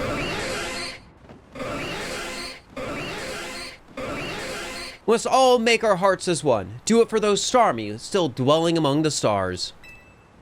Star. Star? Are you one of us? Oh, look, a shooting star. Seems like it fell towards Blue Plaza. Let us rejoice for what we have achieved this star-strewn night. A new Starmie has decided to grace our planet. Thank you for joining us tonight. Please take this along with my gratitude. We shall see you again in a year's time. And just like that, they're gone. Anyways, let's go tell my friends that AZ killed a lot of people. You've returned. I heard from Emma what leads you were following up on. I imagine you've learned much of my tale by now, isn't that right? Oh, Fur, did you manage to find Grisham? He's the guy from the cafe. No kidding, I went digging into the rumors about Grisham with Emma after our chat. Sounds like he's one formidable trainer. Plus, he's part of this group, Team Flare Nouveau, and he's been gathering all sorts of info about Lumios from customers at Nouveau Cafe. And he seems to know something weird going on with Prism Tower. AZ, is there any chance you could tell us more about the tower, given the situation? Yes, I've also been thinking it's time I talked to you all about it. Come, we can speak on the roof. In the war that occurred 3,000 years ago, many things were lost. So many Pokemon had their futures stolen. People lost their everyday lives they'd known. And my Floette was sent to the front lines where she lost her life. I made a device, a machine that could grant life, and so that I could revive my beloved Floette. I brought Floette back to life. I got back what I had loved most. But my rage had not subsided. I could not forgive the world that hurt the Pokemon that I loved. In my rage, I remade my device into the ultimate weapon. I put an end to the senseless conflict that would have taken everything from us. By becoming destruction itself. The light fired from the ultimate weapon, reaching the heavens, then poured down, burning away all that rested upon the earth. But Floette must have known the truth. She must have realized that the life I had given her was stolen from so many other Pokemon. She left me and I wandered alone for 3,000 years. During those long years of aimless wandering, a man of great power asked me for my help. He said he wanted a way to protect Kalos. At this, I thought to myself, I cannot make another device that would take from others, but perhaps I could make one that would share the eternal life I had bestowed on Floette. Whoa, that is what Angie is. That is what is hidden deep within Prism Tower. I built Angie to give meaning to the eternal life I had burdened Floette with. It was, in one sense, my attempt to atone to Floette for what I'd done. This art is really good. I dreamed of the day when I could use Angie after reuniting with Floette at last. The day did not come to pass. That was because we were living in a time of peace. But now, Angie, the tower is emitting excessive amounts of mega power. even without Mega Floette present. This is only conjecture on my part, but I believe it may be related to the ultimate weapon being fired 5 years ago. The shock awoke Angie and has caused the mega power contained within it to spill forth. It has led to this rampant rogue mega evolution. The Pokemon suffer, the people come to harm. There is only one way to put an end to the pain. A mega evolution user must mega evolve Floette and together reach the control panel with Angie. I never could imagine that you and Floette had that kind of history, and the tower too. So we need the strongest Mega Evolution user to stop the tower from going berserk? I had a question. Why would Floette be able to Mega Evolve at all? Normally, Pokemon can only Mega Evolve when they aren't capable of evolving any further. Shouldn't Floette be able to evolve in Forges? My Floette cannot evolve. Perhaps because she is such a special Pokemon, having received the lives of so many others. Though that is only my conjecture. Floette returning to my side again after 3,000 years was an act of forgiveness. But she likely also returned to me so that I could atone for my sins by stopping the tower. However, I am no longer have it in me to do battle as a trainer. I mean, yeah, I guess you might have kicked all these events into motion, AZ, but I'm sure you never dreamed the tower would go berserk like this. That doesn't matter. AZ still made this awful mess, and Team MZ is stuck cleaning it up. Naveen! No, but Naveen's right. Appreciate that AZ is trying to right his wrongs, and I owe him as much as any of us do. I don't want to be the bad guy anymore than the rest of you, but accountability matters. You do realize we might die trying to fix all this, don't you? Naveen is correct in what he says. I continue to cause you children nothing but trouble because of my own powerlessness. I am truly sorry. I understand, AZ. Just leave this to Team MZ. It's up to us to keep the tower from going wild, and that means you've got to beat Grissom. I'll win for sure. We'll be the ones to stop the tower, not Grissom and Team Flare and Nuvo. All right, it's time you challenge Grissom to a promotion match.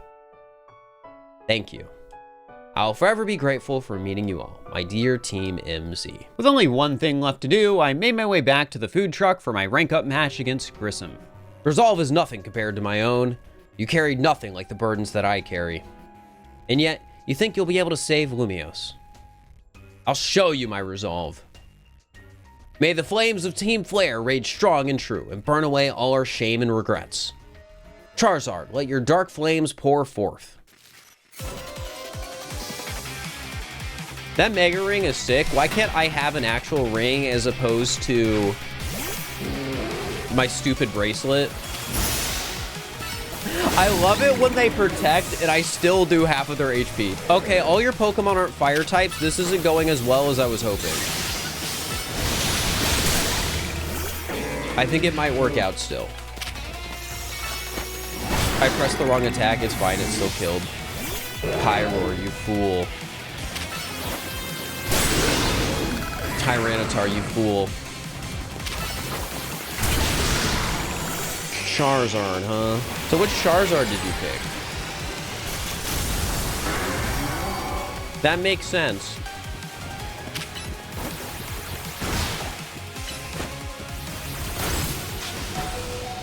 It was no match for dumb baby. Certainly do direct your Pokemon with skill. There's no denying that. Me when I used 26 rare candies on my alligator. Back at the hotel, late in the night. Boom. Bert, you all right? I'm gonna find out what's happening. Meet me by the elevator. After hearing a loud explosion like that, I feel like we'd want to take the stairs. Good, everyone's okay. What even was that, an earthquake? No, it's something to do with Prism Tower. Looks like things are taking a turn for the worse. Nari is streaming about it now. Let's get to the roof so we can see for ourselves. What was that shaking, AZ? You recall how Floette seemed pained earlier this evening. Wonder if she might be responding to Angie in some way. So I came up to view the tower. Look there.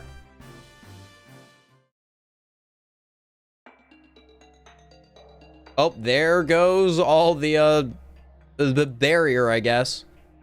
Oh my gosh, Prism Tower. This looks really bad. The time I feared has come. It won't be long before the tower, before Angie goes rogue as well. What'll happen? The excessive mega power I spoke of before, that which the tower has been emitting, will likely cause an explosion of rogue mega evolution across the city. Don't worry, AZ. Team MZ is gonna take care of it. All right, Team MZ, let's regroup in Centrico Plaza. Once Floette has Mega Evolved, she can take on the power of the tower, the power of Angie. Then the tower can assume the form it was always intended to take. Angie Floette. You must help the tower attain its true form if we are to stop it from destroying the city. I would only slow you down if I were to go, so I will remain here and support you from afar. Maybe you can cook up us something good to celebrate when we get back, AZ. You wish for me to cook? This is a fine idea. I'm familiar with so many different cuisines. Floette. Good luck. I am counting on you. I know you will prove yourself equal to this task, Fur. I am so grateful that our paths crossed. What was that guard cell? Little guy. Oh, I gotta do something. This picture is gonna be awesome for my profile. Okay. And then, wait, you can do the Mr. Beast. That's crazy. Wait, this picture is insane. This picture is insane. All right, I just needed to do that real quick. I know the world is ending, but things like this are important, including a few of the new side quests the game gave to me. None of these stand out all too much except the Furfro League side quest. This one involves doing an entire Pokemon League worth of battles with just Furfro. My highest level Furfro is 31, so I'll do this later. We can save the world for now. At the plaza, a decision has to be made. Both Tawny and I have reached rank A, but only one of us can take Floette's side to try and calm the tower. The only way to figure out who is, of course, with a Pokemon battle. Time to choose the strongest Pokemon trainer and who will take control of the tower. Let's do it. Ready when you are, Vinny. Well, music.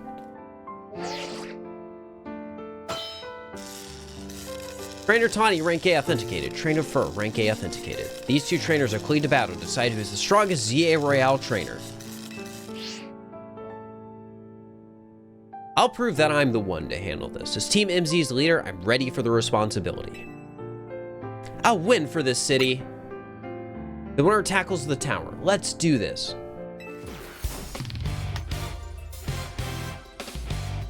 Tawny really wants to win this, but I feel like she knows in her heart she's gonna lose. Reflect. You know, maybe that's fine. I'm just gonna Mega Evolve.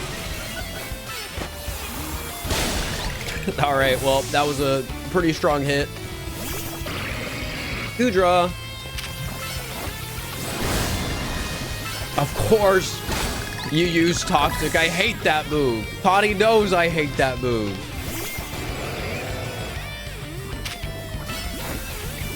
Alright, I'm gonna do that again. And then I'm gonna do this. Dang, Avalugg protected. What a bulky boy. Emperor. Oh, I used the wrong move. All right, Tawny, it's only fair I send out Dumb Baby for this one. All right, I'm gonna switch to something else now. What is your Mega? You know, it's fine if you protect.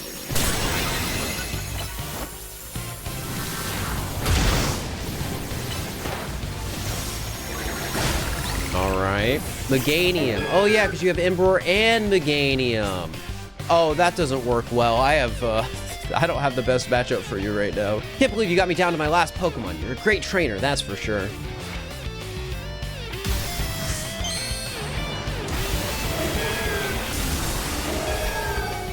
All right, let's Flamethrower. And you have 1 health. This sucks. Oh, but I have also a little bit more than 1 health. Tawny actually looked upset. I really wanted to be the one to save everybody, but I know you can protect them too. So you really are Lumios's greatest trainer and the strongest Mega Evolution user. You know, I'm really happy we met. Having you as a member of Team MZ makes me proud to call myself its leader. Now then, the both of you are ready. You know, I'm still a little upset Quasartico wasn't evil, but matters have settled. Fur will make for the tower's control center with Floette. No, wait, please let me do this instead. What? But Fur won, you said. I know what I said, but I still want to do my part to protect the people and Pokemon of Lumios. There's a trainer strong enough to beat me. I think Fur has a job only he can do. What do you mean? Fur, you're the trainer that the legendary Pokemon Zygarde found worthy. That's why I want to ask you and Zygarde to jump in and protect Lumiose if things go south. The person I'm looking for is still somewhere in this city, not to mention everyone else. Lumiose is our home. Floette and I want to make sure it stays safe for all of us, people and Pokemon. Understood. I will also aid Fur down here as needed. Alright, well, you know, sure, I guess. Huh, I guess you were ready to do what needs to be done no matter who won. Well, she's not Team MZ's leader for nothing. AZ's calm. I put him on speaker. Hope you'll forgive me for sending you to face this most important of battles without me. Seems that a life of 3,000 years truly is asking more than a single human body can give. I understand. All this stress about Prism Tower must be taking a real toll on you. Well, we won't let the 3,000 years you waited to reunite with Floette go to waste. Team MZ will take care of everything so you two can live in peace again. Your kindness needs much, Tawny. Fur. Lita. Naveen. I have faith in each of you. I had hoped to protect Lumiose, to protect the entire region of Kalos. Carry on where I could not. Safeguard the people and Pokemon to this city. They are her future.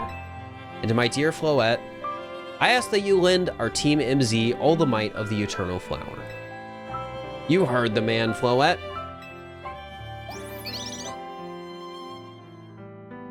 Here we go.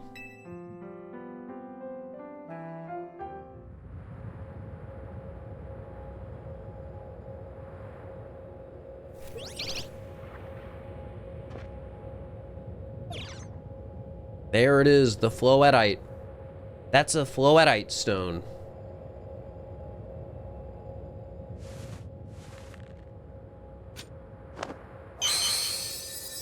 All right, Floette, Mega Evolve.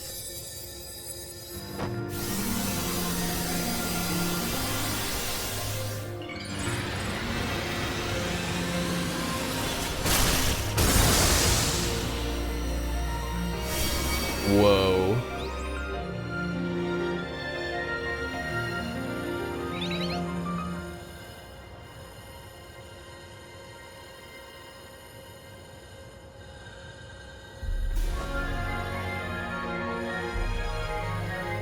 Let's go, Floette.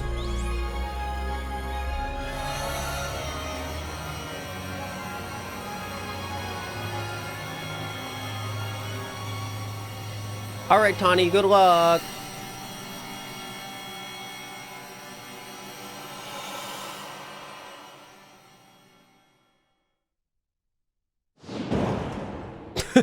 I mean, just seeing.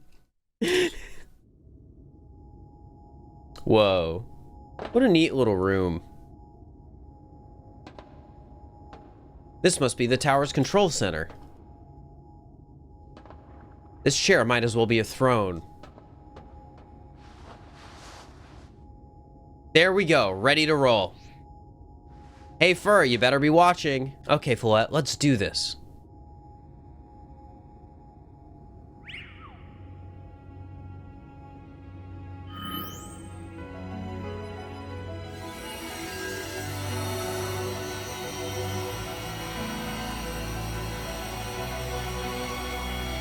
Okay.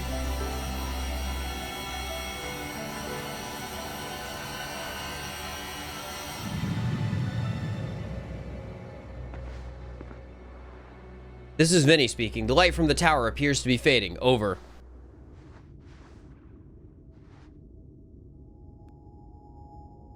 Uh-oh.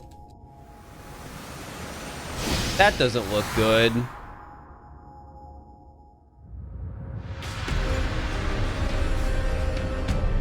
That doesn't look good at all.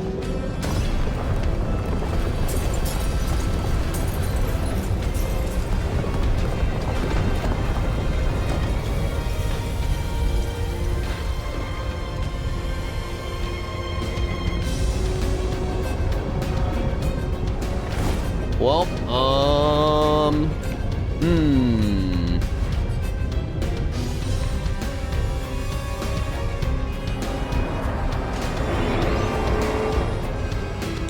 Well, that sure is something, all right, huh?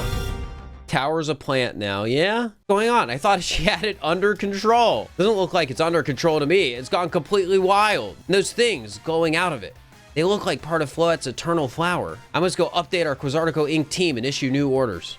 Stay safe, all of you.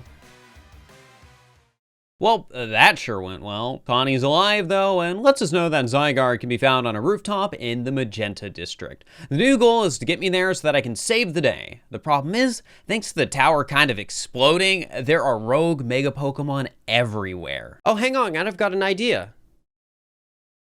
Here we go, just what we need. What for? Well, what does Team MZ do? We need a plan. Furnos, right? A strategy meeting! Yup, it's strategy meeting time! Alright, we've got two objectives. Calm down the rogue Mega Evolved Pokemon all over the city, and rescue Tawny and Floette from the tower. We gotta consider what Tawny proposed for starters. Going to meet Zygarde, yeah, but going to it is gonna be rough. There's a ton of building debris in the way, not to mention those roots that tower sprouted. I could take the rooftops. Think you could climb that wreckage and then go via the rooftops? I know you're great for it, but that's a lot for any one person. Even with our trusty partners, I doubt we three could make it all the way to Zygarde on our own. What's zappin', Team MZ? Kanari from Dynamo is here to help jumpstart this show. Check it, I brought backup too. So you gotta wonder, is this Kanari or is this Tarragon? We'll never know. What are all you doing, crashing our meeting? I just thought you might need some help sorting out all of this, Fur. The Fists of Justice will not stand by where our city is in danger. You can count on us. Good to see you're still unscathed, Team MZ. I've had my hands rather full fielding calls from the top-ranked trainers who were provided with Mega Rings by Quasartico Inc. Trying to explain the entire situation. However, Miss Kanari here decided she would rather move straight to crashing Team MZ's group chat. Right, according to Tawny, who's up in the tower right now, we need to find a way to reach the Magenta District's rooftops where Zygarde's waiting. Hi, Jacinth. Alors, the thought of entrusting you with such a crucial task fills me with unease. It's having Laban gather information. We elites know better than to rush in blindly. Now, if you will all check your Rotom phones, I have sent you each our findings. This image shows the aerial view of Centrico Plaza. At its center sits Prism Tower, out of which grows the vicious floral monstrosity. Yikes, what a mess. Not even Pops could fix all that overnight. Alright, it's Kanari, not Tarragon, we know. We need to do something about those flowers before anyone does any fixing. What do you say, Mr. Justice? Think you could take them on with those big muscles of yours? Thank you for the compliment, but even my seasoned strength would not be nearly enough. I believe our priority right now is to secure a route for Fur. Not much I'm certain we can handle between us.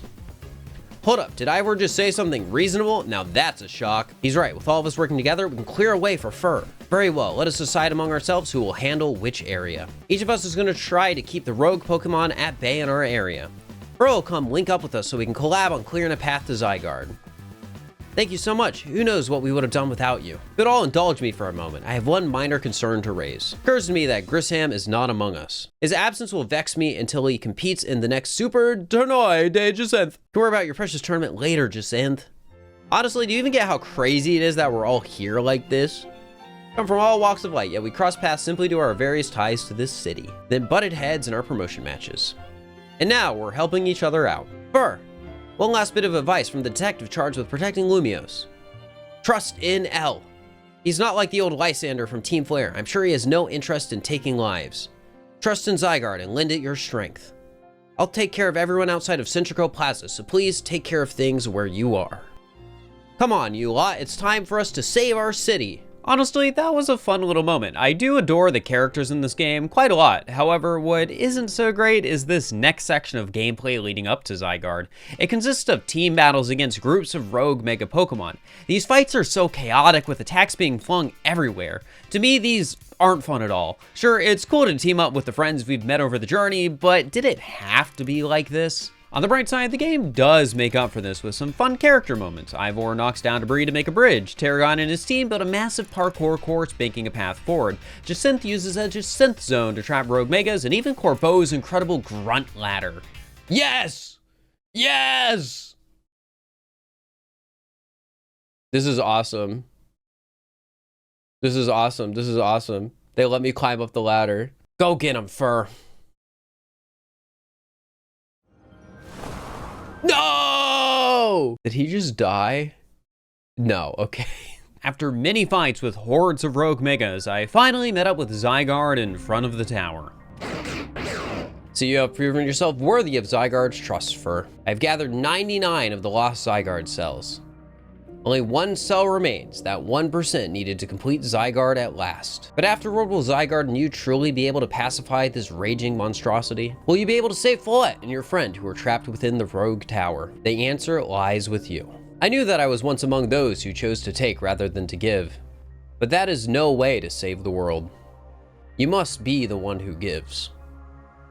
Give to Zygarde that which is dear to you as a trainer. Give the courage that drives you to stand and fight. Give it the opening it needs to attack.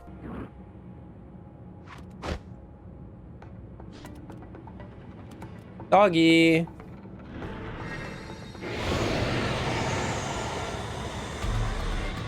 Whoa. And there's the last cell.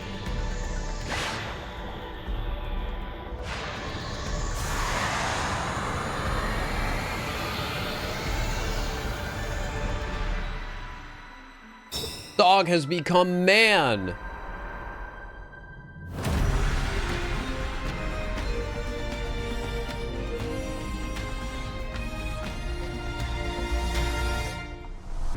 All right. Anti-Flood is ready to try and destroy anyone who comes near it.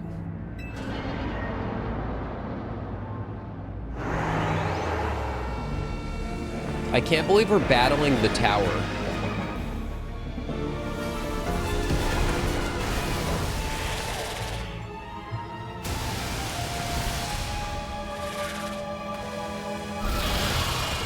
I like the design of the flowers. Whoa, look at it go. So I guess I'm not really battling with the Zygarde, huh? I'm just sort of doing my own thing down here while Zygarde does all the work. All right, well, I mean, Absol's doing a good start here. I'm just gonna keep doing the good old-fashioned swords dance into use attack. And then do more damage. All right, well, we got one. Bars retreated underground. Your attacks must be working. Uh-oh. I might have to send out a new Pokemon soon. Surely there's more flowers, right? Oh, yeah, there's a big ol' health bar at the top. There's a big ol' health bar up there. Hi, Zygarde. Whoa. Wait, do I get to control? That's cute. And the game's like, well, we gotta make sure you feel like you're controlling Zygarde as its trainer.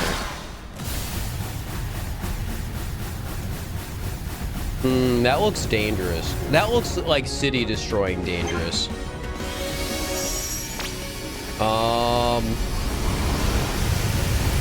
Zygarde, thanks for protecting me. All right, dumb baby, it's your turn. Ow. Dumb baby, you're not supposed to stand in the beam attack. That idiot. Dumb baby, you keep standing in the attack. You always do this.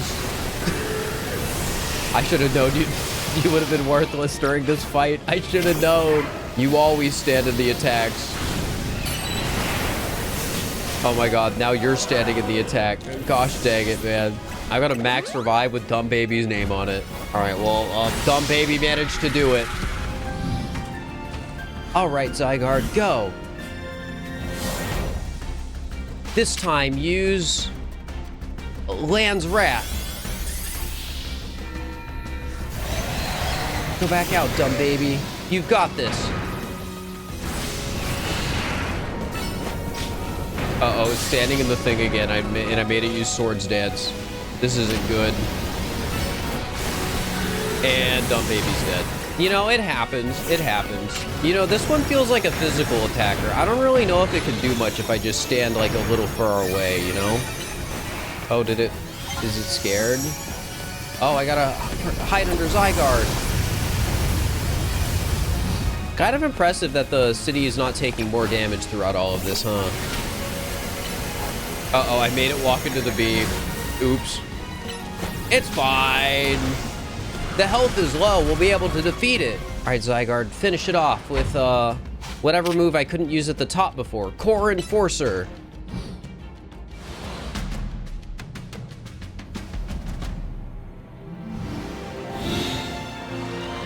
Okay.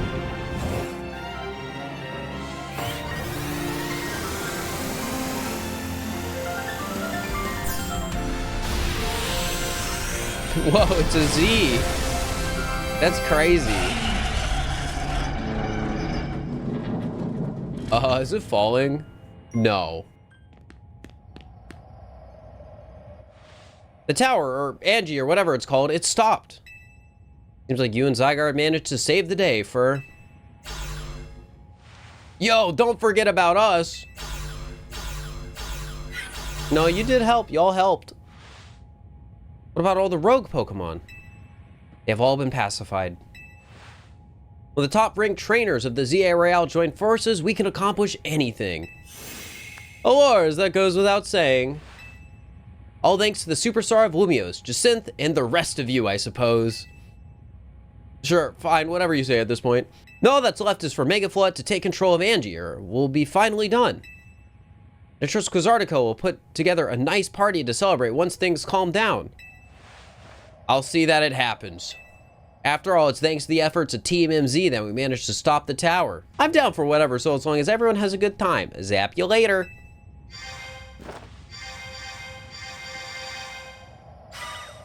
I like how Jacinth leaves last. She would leave last. It's in her character. Just one last step, Flut. Do your thing. What was that sound? Good question. Wait, it can still move? What's Angie trying to do? Uh-oh.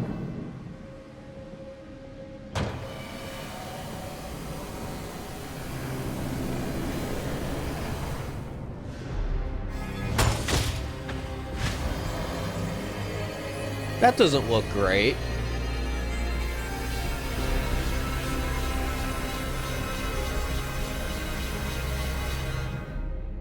Can't imagine that's good. It can't be. No way. Benji fires Flood's Light of Ruin. While it's all powered up like this, there won't be any Lumiose left to rebuild. Something inside your satchel is shaking? It's the rock from my friend the dog. Some kind of power is emanating from your pebble. Let me guess, it's a Mega Stone? Wait, they're making me go to my inventory and use it. That's so funny. Look at it. I gotta use the pebble, guys. Do nothing. Oh, never mind. Grip tightly. Zygardeite! The pebble transformed into a Zygardeite zone.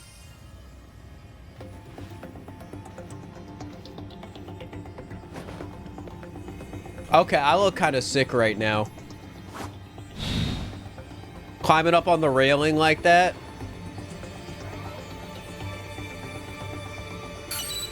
Alright, we're gonna Mega Evolve Zygarde.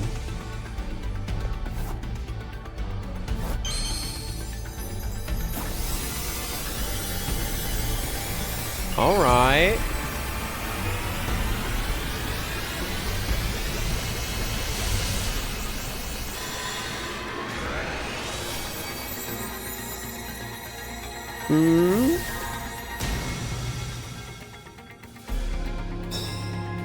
It looks a little silly, I will admit, but is it just man, but now he has the Mega Cannon? Pokemon Gun is real. Oh my god, you're right. I never even thought of that.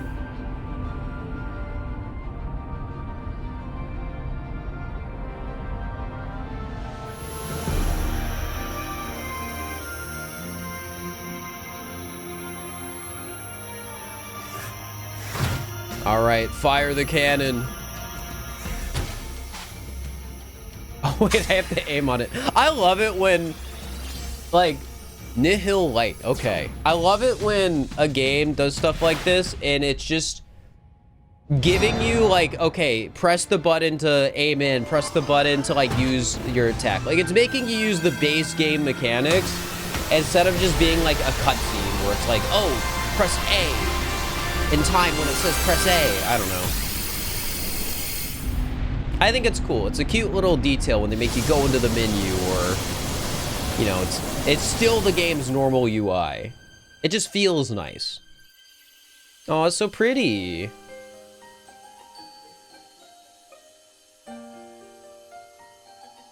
Very cool visual. And there's Toddy. But is Floette okay?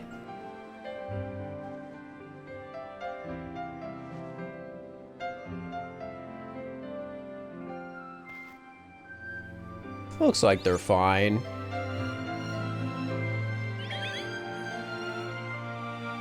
Yippee! As ever, it is our choices today that shape our tomorrows. I will forever be grateful to you, Team MZ, my dear friends.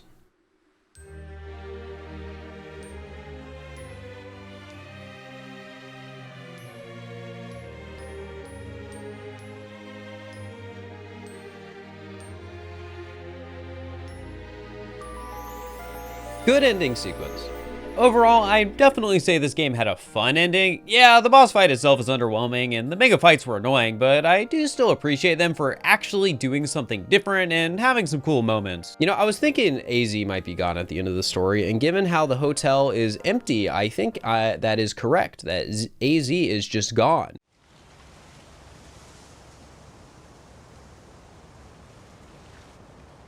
Oh, is he dead? I knew he was either gonna die, because they were heavily implying it, or he was gonna go away. Even his grave is imposing. I guess that's fitting for AZ in a way. Seems like he handled all the preparations for it by himself. He had me take his measurements, but he told me it was so I could make him some new clothes. That's tough. Oh my god. Classic Toddy. Hiding everything behind a smile. Keep watching over Lumios, AZ.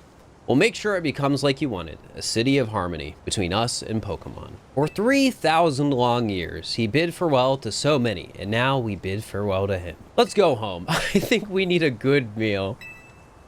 Yeah, that. I'm starving. It'll be that curry again, I suppose. Got so much left to take care of, so many things to clean up and set right.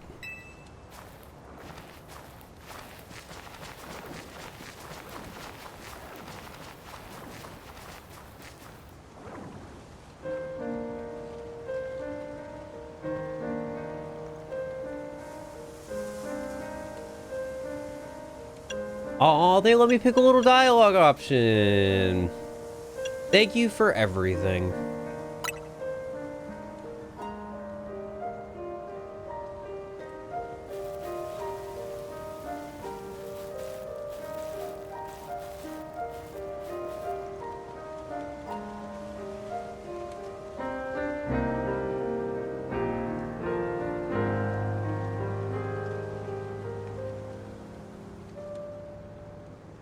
Been some days after the events with the tower as calm begins to return the city. I swear if they say your alarm is going off. No! No, you can't just do that! That morning, we meet up with Vinny at Centrico Plaza. After all our struggles, Tawny and I would be granted any wish within Quizartico's power for reaching rank A. What do we decide? I want us to all battle Pokemon together. Attention, ZA Royale Operations Team. You are no longer being laid off. With the Infinite Royale now in place, this marks the start of post-game with Mission 39. I decided to give the Infinite Royale a try. Like normal, I'd fight various trainers over the night until I had enough points for a Challenger's ticket. Once that was done, I could schedule a reward match for cool prizes. My first one was against Zach, who still had a team of level 9 and 10 Pokemon, and I think that's hilarious. Back at the hotel, I found a Lysander waiting for me. He spoke vaguely of 2 Pokemon. The one that gives, and the one that takes. To me, it sounds like we're going to be catching Xerneas and Yveltal, 2 more main quests for the postgame. I'll be honest, after that ending sequence, having legendary Pokemon just show up in wild zones like their normal encounters is some insane whiplash. Still, after a few tries, I was able to catch both Pokemon, clearing the 2 quests. With that done, we are officially in the final stretch. I decided to bring my attention to the side quests. With only 14 more, it seemed like an easy thing to focus on first. This was only kind of accurate. I had to train up a set of 5 powerful Furfrou so that I could actually do the Furfrou League fights. Overall, it wasn't too hard, but I did lose to the champion a few times. She even had a shiny one, which I think was cool. Following the trend of leveling up specific Pokemon for a quest, this girl needed me to show her brother that Aurorus is just as cool as Tyrantrum by beating him in a 1v1. While I did need Aurorus for the Pokedex, I definitely didn't need a level 51. And even then, I only won the quest because of a lucky freeze. Unfortunately, we still aren't done with these kinds of side missions. I needed to level up a Pikachu so that I could do a 1v1 quest with another Pikachu. Oh, I have to get a Pikachu now. Why do they have so many annoying post-game quests? Then after that, there is a Raichu versus Alolan Raichu quest where I needed to level them up even more. Not to mention, I had to end the quest by trading away my Raichu. I feel really bad for anyone who did these quests in the opposite order. Fortunately, none of the remaining quests were anywhere near as tedious, only taking about 30 more minutes to reach 118 out of 119. Yes, there was one side quest remaining, but I couldn't finish it until clearing 20 Infinite Royale prize matches. So yeah, we'll be getting to that one later. I headed back to Hotel Z, where I was interrupted by Lysander for the final main quest of the game. A being that gives and a being that takes. Both actions are vital to maintaining balance, but in excess, either could destroy it. My memories remain vague, indistinct, yet there's one thing I know. Long ago, I tried to give too much. When my good deeds saw no reward, I wallowed in despair and resentment, and I decided to take everything for myself instead. Then came Zygarde, a being that seeks to correct excess, to find moderation, to restore balance. I can only imagine that is why it would save me. The ones who fired the ultimate weapon. Now I must ask something of you. Battle me, so that I may see who you truly are as a trainer. Mission 42, to keep a world in balance. You deserve to see the wrath of Dumb Baby. Whoa. Challenge by Pokemon Trainer L.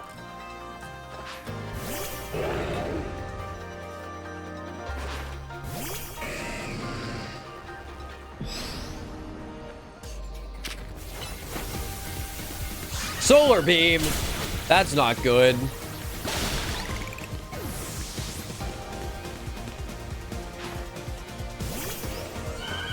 Wargus.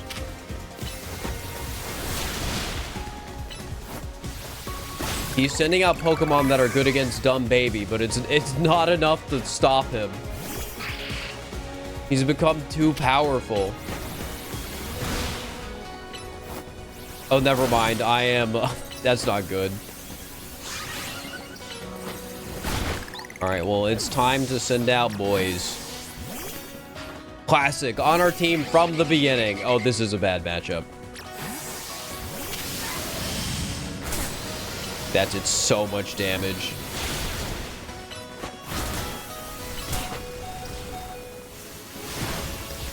Bullet punch, bullet punch, bullet punch.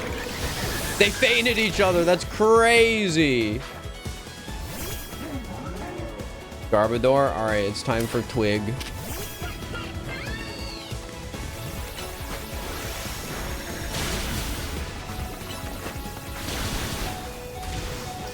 Oh my god. Just barely you made it. Oh, and it faded too. The trades are crazy. Garrett, this is like my worst matchup. If that thing megas, man, it's so over. Yeah, okay. Look at how we cooperate, human and Pokemon. Perhaps there is a beauty to this world.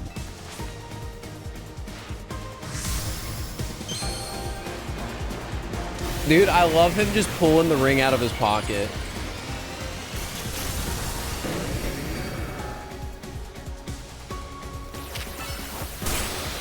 Yeah, this is so over.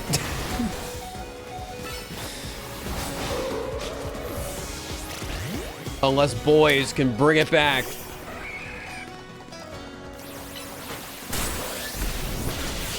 He did!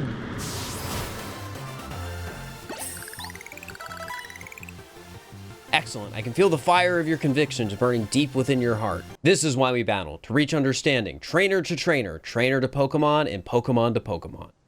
Suppose that is why AZ, like you, wished for the ZA Royale to resume. 5 years ago, a group of children stood against me in defiance. If I tried to understand them, perhaps I would have never have fired the ultimate weapon. There's Zygarde, doggy. Oh. Bye. Believe it meant to beckon you to the tower. What it wants with you at that fateful place, I cannot say. And then I get the quest, battle Zygarde beneath Prism Tower. I wonder what Zygarde wants, guys. Surely it's like, they give me the rogue battle. They do! They actually do! They did what I was hoping for! That's cool. I'm thankful for that. Boys, you've got this. I like how this is like the first Pokemon in one of these arenas that isn't just going out of its way to try and kill me, which I think makes sense, but it's still kind of funny. All right. Phase 1 complete.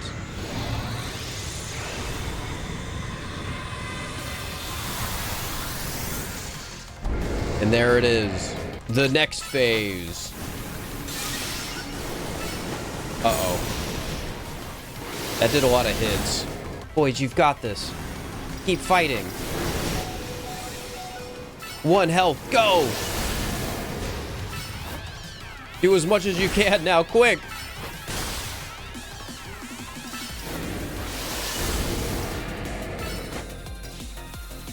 I'm surprised how many hits I got to get off there. Oh, it's decided to attack me now. Okay. Wait, I meant to roll. All right, phase 2 once again. Don't let it kill me like an idiot like last time. There we go. We're doing some damage now.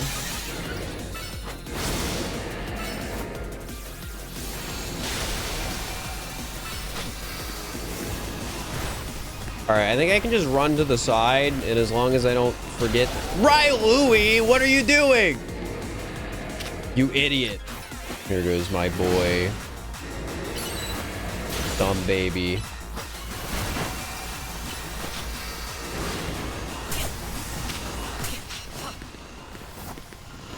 Dude, I swear if I die again to this, because I've tried to make my Pokemon not die, I'm gonna scream.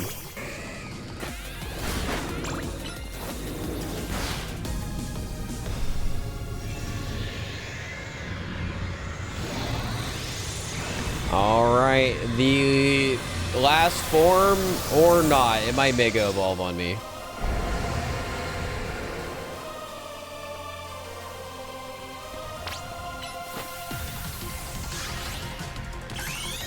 Dude, the menacing walk forward is insane.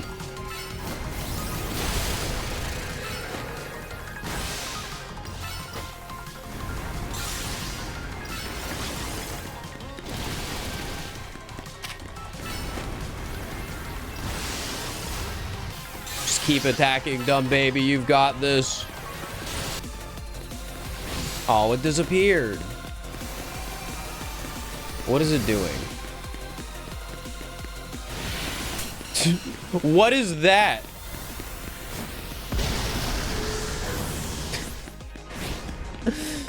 Sure, that's fair, I guess. Is it gonna do it again? Oh, it's locked in. Oh, this is a different move.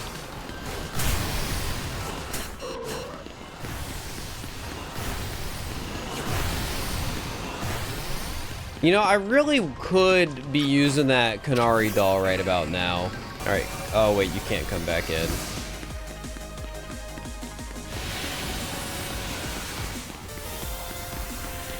Oh, there's just a little corner. You what? This is why you're called dumb baby. Fine. I'll max revive you. All you had to do was not walk in the way. That's all you had to do. Yippee! I really could just capture this in whatever I wanted. I'm doing it in the Dusk Ball.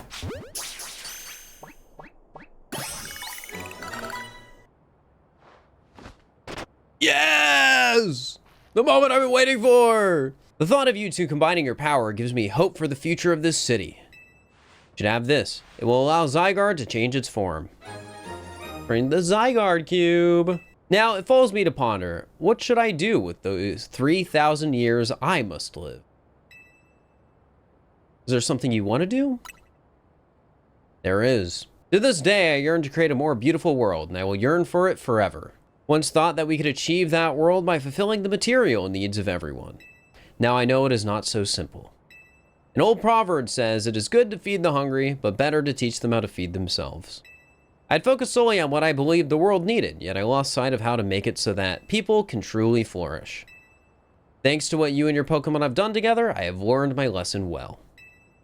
It is an outlandish dream, far beyond my reach, but with 3,000 years' time, perhaps, I can make it real.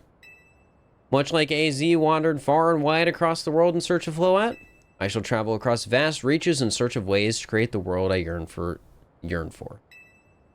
People manage to meet, it is a gift. Even living in the same time and place is no guarantee. The fact that we and so many others met and banded together to make Lumiose a better place is something we should treasure. Barring some great change, I doubt we will meet again, but I will carry these lessons with me. Au revoir, my young friend.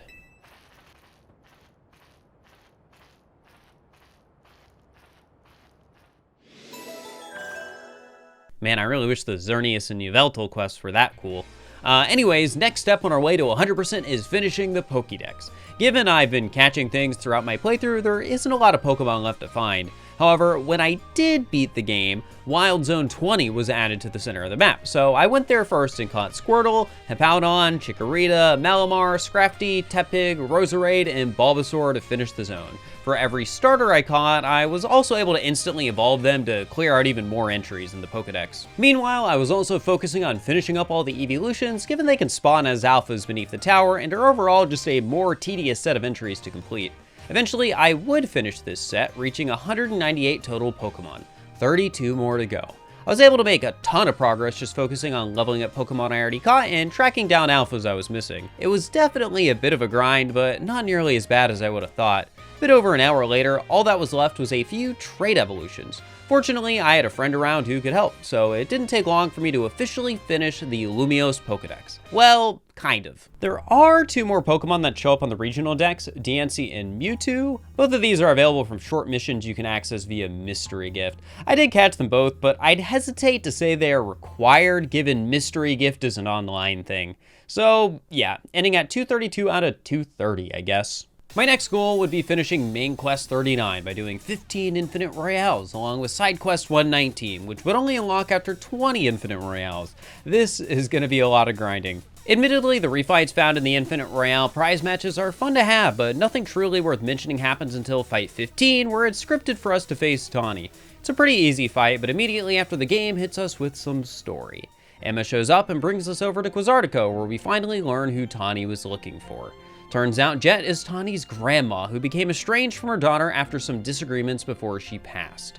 Honestly, it makes sense that the person Tawny was looking for was a major character in the story, but I really thought this was something they would resolve in the DLC instead of this brief moment that requires a fair amount of grinding. Either way, Tawny's the head of Quizartico now, and AZ's Floette, along with her Megastone, is now mine. This completes the last remaining main mission and gives the final Megastone I needed for the Dex. To get that final side quest, I still needed to complete 5 more cycles of the Infinite Royale, but once that was done, I found myself back at the SBC for side quest 119. The quest itself isn't that exciting because it's just several battles against Jacinthe, but man, this graphic is really funny. I swept the entire tournament using only Dumb Baby and was rewarded with 100% side quest completion along with a lot of money.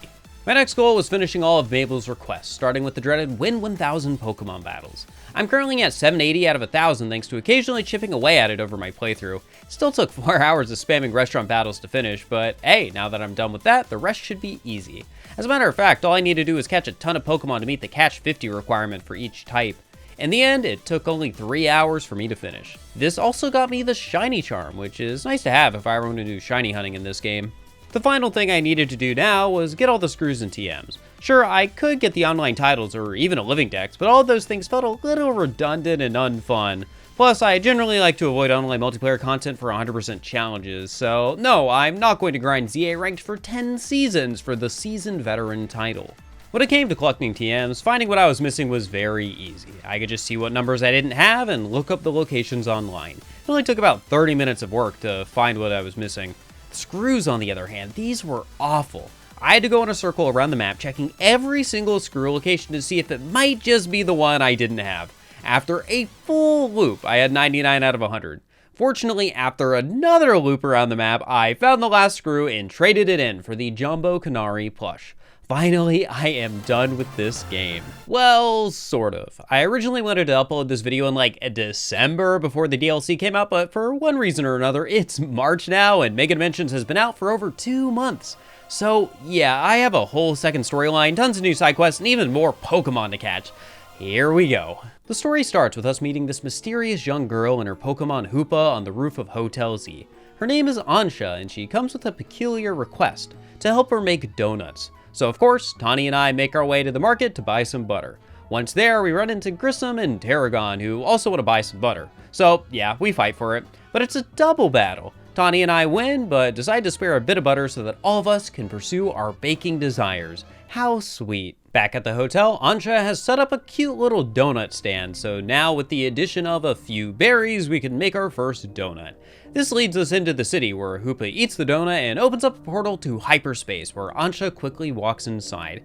We follow her in and are greeted with this weird, distorted version of Lumio City. In it are Pokemon that are not normally found here. Not looking forward to completing a second Pokedex, but ah well, this is what I signed up for. Eventually we find Ansha and make our way out of hyperspace and back to the hotel. There, she confesses to us her goal, to catch a fine legendary Pokemon to impress her mama.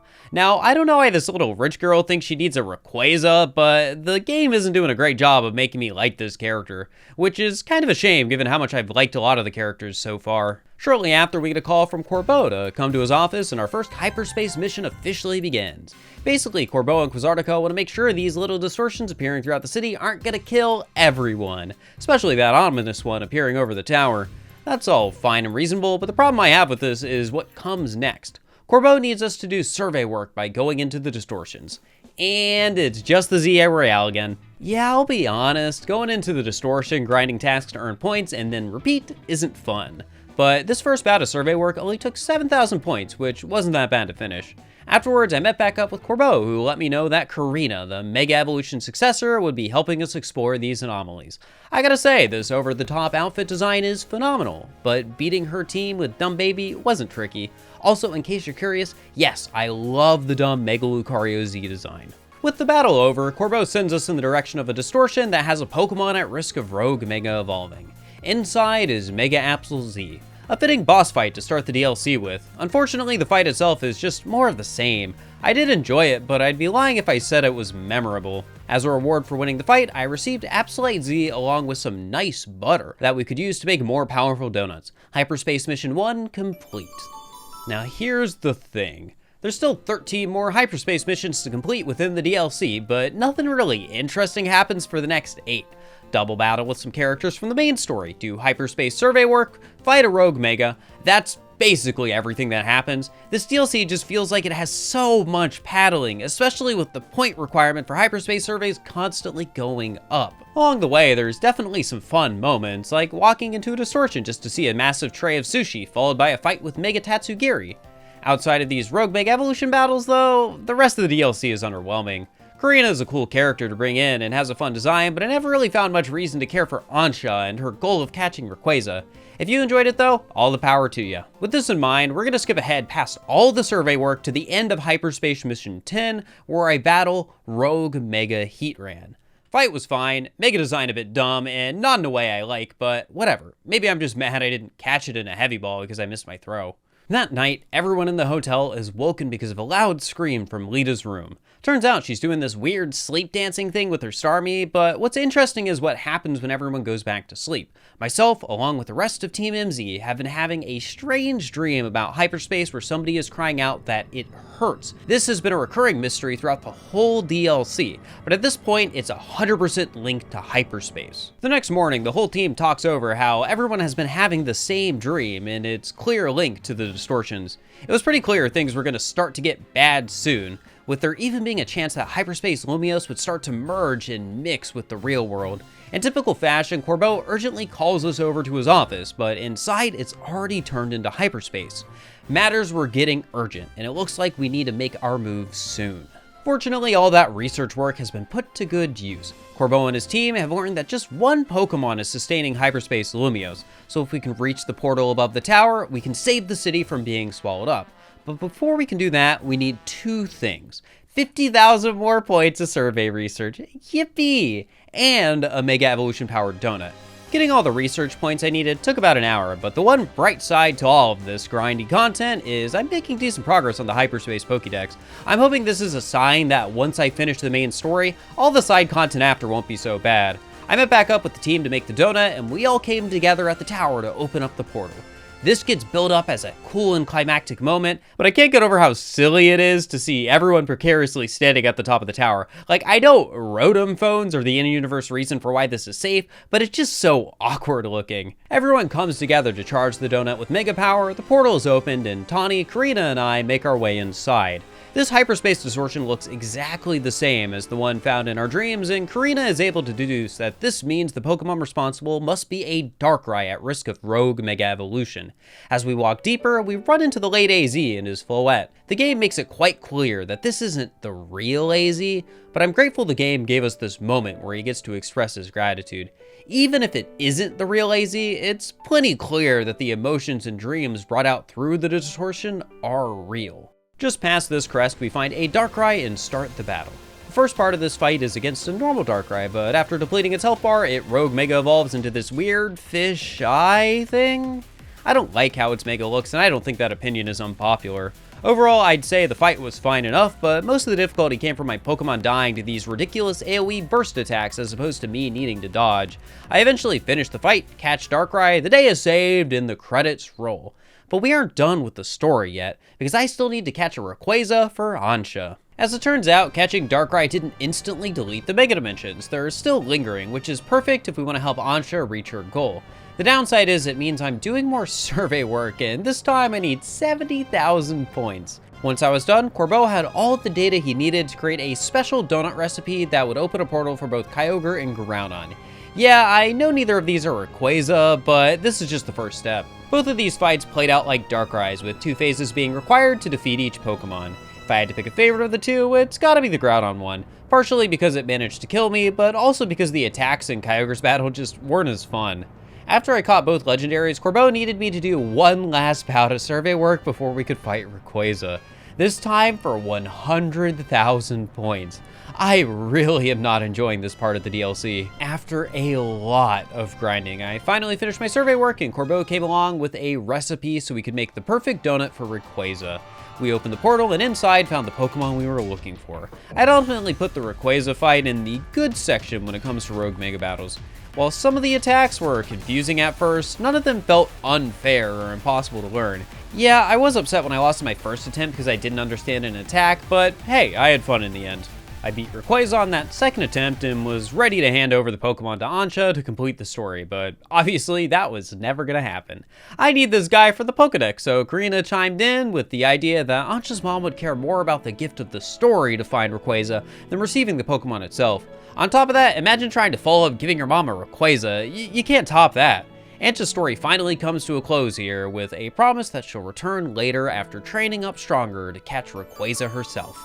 The next day, there was a notification on my phone letting me know to come by Corbeau's office. Turns out the survey work never ends, because if I earn 25,000 points in hyperspace, I can do something called a special scan to open up a distortion with rare Pokemon inside, and I'll need to do this to catch several legendary Pokemon to finish the dex. Yeah, not looking forward to that one. I did one scan now because it's a side quest, and that let me catch Rotom, but I think we'll save this grind for the end of the video. The Mega Dimensions DLC brings the side quest total up to 200 if you don't count the EX missions, so there's quite a few few I need to get done, but I don't think it'll be all too bad if they're anything like the ones from the base game.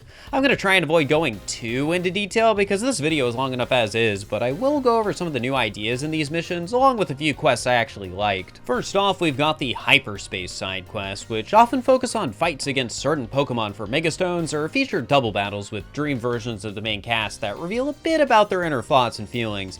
Both these quest types are kind of whatever, given I don't enjoy ZA's double battles much, and having normal battles against Megas like their wild encounters is underwhelming after all the rogue boss fights.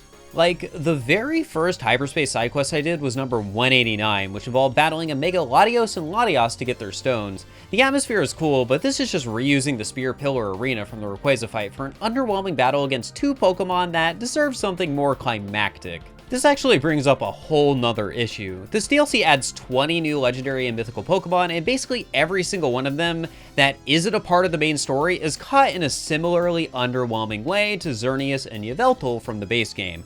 A good chunk are from these special distortions, which I'll be doing later. Some, like Koopa, are straightforward Mega Battles, but others, like Melmetal, are just straight up given to you for no real effort. Honestly, the only two that really stood out were Zorora, who has a proper rogue Mega Boss fight, but for some reason has its side quest listed as an EX mission, and Volcanion, who is in this stupid void room. I understand that they were trying to be dramatic with this one, but they failed spectacularly. This did make the fight more memorable though, so maybe that's a win. Back to side quests, one thing I did enjoy were the little moments when side characters from the base game were featured again. We get a battle with Trevel, one of the first characters we helped in the base game by taking down an Alpha Bunnelby. Sure, it's just a basic Pokemon fight side quest, but his entire team is Alphas, which I think is a cute choice. The DLC quests are also bogged down with resource sinks like the base game, but for the most part, it's not a problem here. You get so much EXP candy, it feels inconsequential when you have to use some to level up a specific Pokemon. This meant when I ran into side quests like this series of Farfetch'd 1v1s, I generally had a good time because I wasn't ruining my mood by using items I thought I would need later. Heck, one of my favorite side quests involved this character named Adver, who has imagined this whole fanfiction in his head where him and his Pokemon rival both grew up battling their Charcadets, only to meet later having chosen the opposite evolutions. This guy is overly dramatic and all the dialogue is really dumb, but hey, that made it fun. This doesn't mean there weren't quests that required me to use a frustrating amount of items. I personally hated the Gimme Gold quest line where you have to evolve someone else's Gimme Gold into Goldango. Like, it's not a huge deal for me because this quest gets you the Pokedex entry, which is all I need for the challenge, but it's still annoying. Same goes for the A Million Pokey Coffee quest. Yeah, it has some funny dialogue, but I'd much rather spend that money collecting outfits or doing literally anything else. There's also some more unhinged quests that I want to bring up just because they're weird, funny, or there's something else about them that I found enjoyable. Side Mission 175 has us being the wingman on someone's date, feeding him facts about the Pokemon Purloin. If the date fails because you give bad info, a dialogue box appears saying the requester blacked out, and I think that's really funny. Side Mission 158 has you feeding information to Advice, a self-proclaimed walking tip board. The mission ends by making him into a literal sign with a pop-up and everything. Side Quest 164, you work a part-time job at a kiosk, memorizing the cost of goods so you don't overcharge your customers, while Mission 136 has you walking someone else's Fido around the block. The random stuff like this is by far my favorite to do. Like, yeah, walking a dog isn't necessarily adding to the Pokemon experience, but it makes me smile that I got to do it. I kept grinding through all the side quests, with some being a lot less fun than others. I'm talking about you, Mission 186, until I eventually reached a point where all that was left were quests that required specific Pokemon I didn't have or Mega Shards to buy things. So it's time to focus on the Pokedex. Tracking down whatever leftover Pokemon I needed from hyperspace admittedly wasn't that bad. I just had to spam the bench until I found a distortion with missing Pokemon, go inside, and then catch it. Heck, it only took a few hours to get the majority of non-special Pokemon, and that gave me the resources I needed to do things like the Genesect quest, which required buying all 4 drives from this shady man, going to a distortion, and catching the Pokemon. We'll actually be coming back to this guy later because there are a lot of TMs I still need to buy from him. With only a few random legendaries and some miscellaneous Pokemon to evolve left, I figured I was about done with the Pokedex. Boy, was I wrong. Getting the right special scans to actually catch legendaries is so tedious. It felt like I was right back in the main story, endlessly grinding survey points just for the chance to get the right special distortion. I didn't record all of this section, but I had to have spent at least 10 hours just grinding survey points to get all of them. But once I was done, everything left was easy. I did my trade evos, got Magearna for 999 Mega Shards, and finally did the Zorora Rogue fight I mentioned earlier. With the Pokedex complete, I had a few last chores that needed finishing before tackling side mission 200 with Tawny. I bought up every last TM from the Shady Dealer, made 305 donuts, and spammed the new Garchomp Z Megastone portal until I had the very last Mabel mission for entering 500 distortions. Then after that, I got all the different Megastones now available for playing online ranked. Originally, I was going to call it there and move on to the last side mission, but I also spent a few hours grinding some cash so I could spend nearly 7 million Poke getting every outfit. All I needed to do now was meet up with Tawny at Hotel Z for side mission 200, here in Lumio City. She challenges me to one last battle, and because we're at the end, I decided to load up my team with level 100 legendary Pokemon that I hadn't used all playthrough. In spite of this, I managed to lose. Yeah, this fight is genuinely hard, and I did not think about balancing my team at all or adjusting my moveset to be perfect. I just tried to brute force my way through, and it was not working. After some small tweaks and a bit of heal spam, I was finally able to win. We met back up on the roof, where Tawny recounts how we first met and how thankful she is to have gone through this journey with us. It's a sweet ending and proper send-off, honestly making a lot of the work to get here feel more worth it. As we've done throughout the game, the conversation ends with a friendly fist bump, marking the end of this story. Well, that is if they don't announce another DLC. Ultimately, I enjoyed my time with this game, even if it does have a lot of glaring imperfections that I've come to expect from modern Pokemon games. I hope you enjoyed the video too, because it took way more time and work than I would have ever expected. I probably could have spent a lot more perfecting the script or going more into detail on things, but I really need to finish this. So yeah, if you want to see more Pokemon content, make sure to let me know down in the comments, and I'll see you next time.